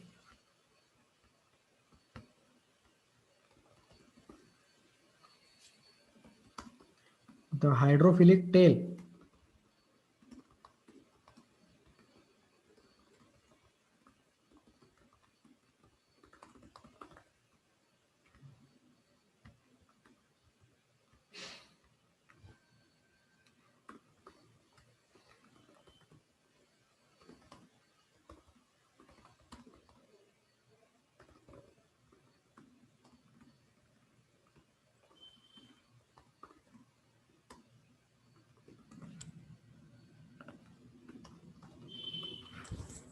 the hydrophobic end helps in trapping and removing the oil particle. तो इसको लिख लो, जो सोप रहता है वो सोप क्या रहता है? एक उसका हाइड्रोफिलिक टेल रहता है, ये ऐसा वाला, और जो हाइड्रोफोबिक एंड रहता है वो ऐसा गोले के जैसा रहता है। तो ये गोले गोले क्या करते हैं? पानी में डिजोल्व होने में हेल्प करते हैं, और वो टेल क्या करता है? ऑयल के पार्टिकल को ट्रैप करके रिमूव करने में हेल्प करता है। और in this manner the oil particle is trapped inside the missile इसीलिए वो झाग में डर्ट के पार्टिकल्स, ऑयल के पार्टिकल्स डिसॉल्व हो जाते और फिर वो अपन पानी से उसको धो लेते। इसलिए साबुन रहने देना जरूरी, मतलब अगर कपड़े पे साबुन रह गया तो वो भी खराब कंडीशन है। इसलिए साबुन के पानी से धोने के बाद में साबुन रिमूव करने के लिए सादे पानी से भी धोते कपड़े को, क्योंकि अगर सोप के पार्टिकल्स क्लॉथ के ऊपर रह गए तो वो तो नया इम्प्यूरिटी हो गया ना। सोप ने इम्प्यूरिटी को निकाला, लेकिन अगर सोप ही वहां पे पानी पे चिपके हुआ है, कपड़े पे चिपके हुआ है, तो that is not a good thing. तो इसको लिख लो। तो ये पॉइंट्स है, this is the functioning of soap. Soaps और डिटर्जेंट्स अपने लिए सेम है, ओके। ठीक है, so please write this down, फिर आगे बढ़ते हैं।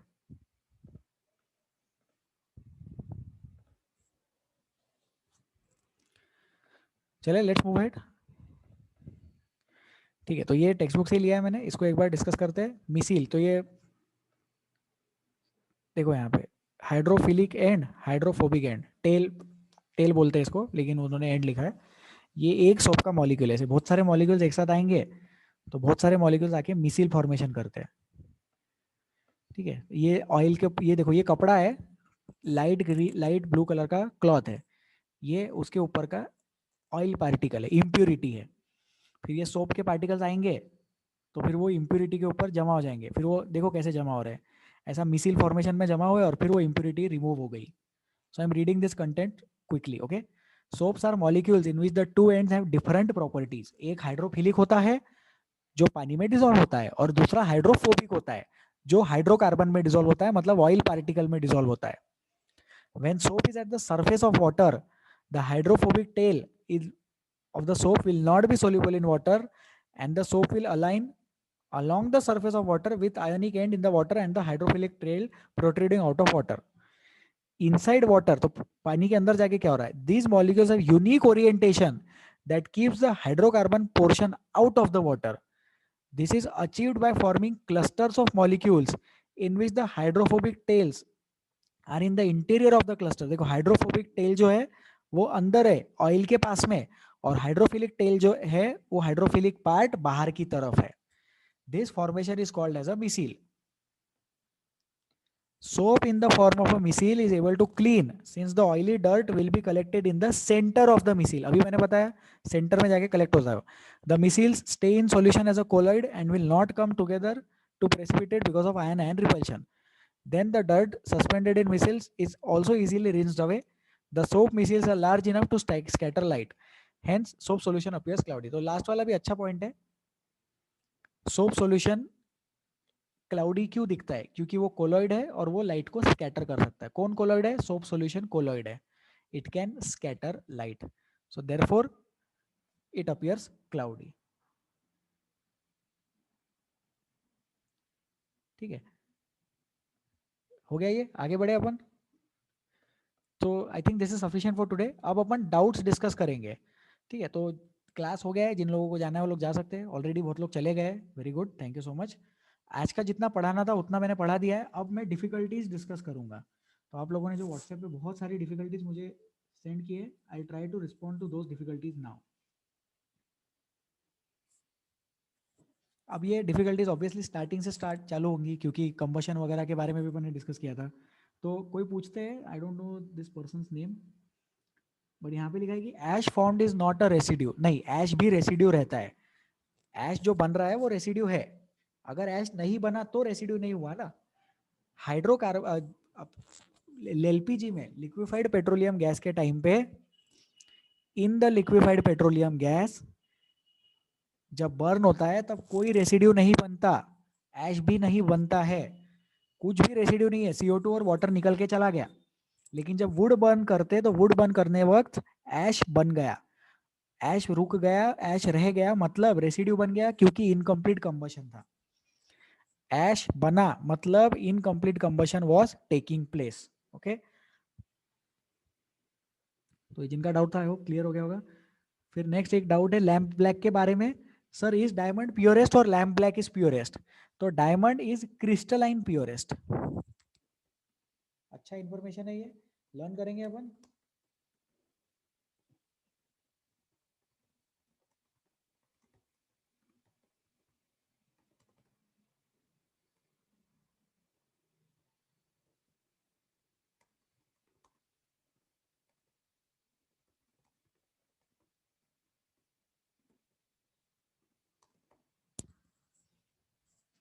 Lamp black is purest form of carbon in amorphous form and diamond is purest form of carbon in crystalline form. ठीक है, तो पता नहीं क्या नाम है। ठीक है, so lamp black is purest form in crystalline, sorry, lamp black is in amorphous and diamond is in crystalline.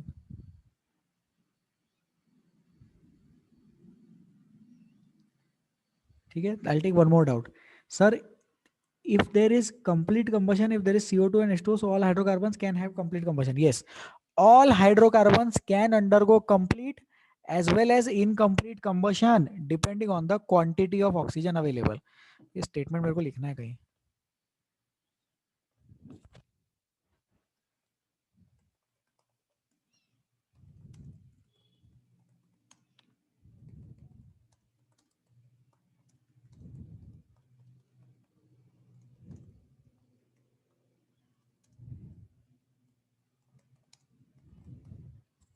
सारे हाइड्रोकार्बन्स कंप्लीट कंबशन भी शो कर सकते, इनकम्प्लीट कंबशन भी शो कर सकते।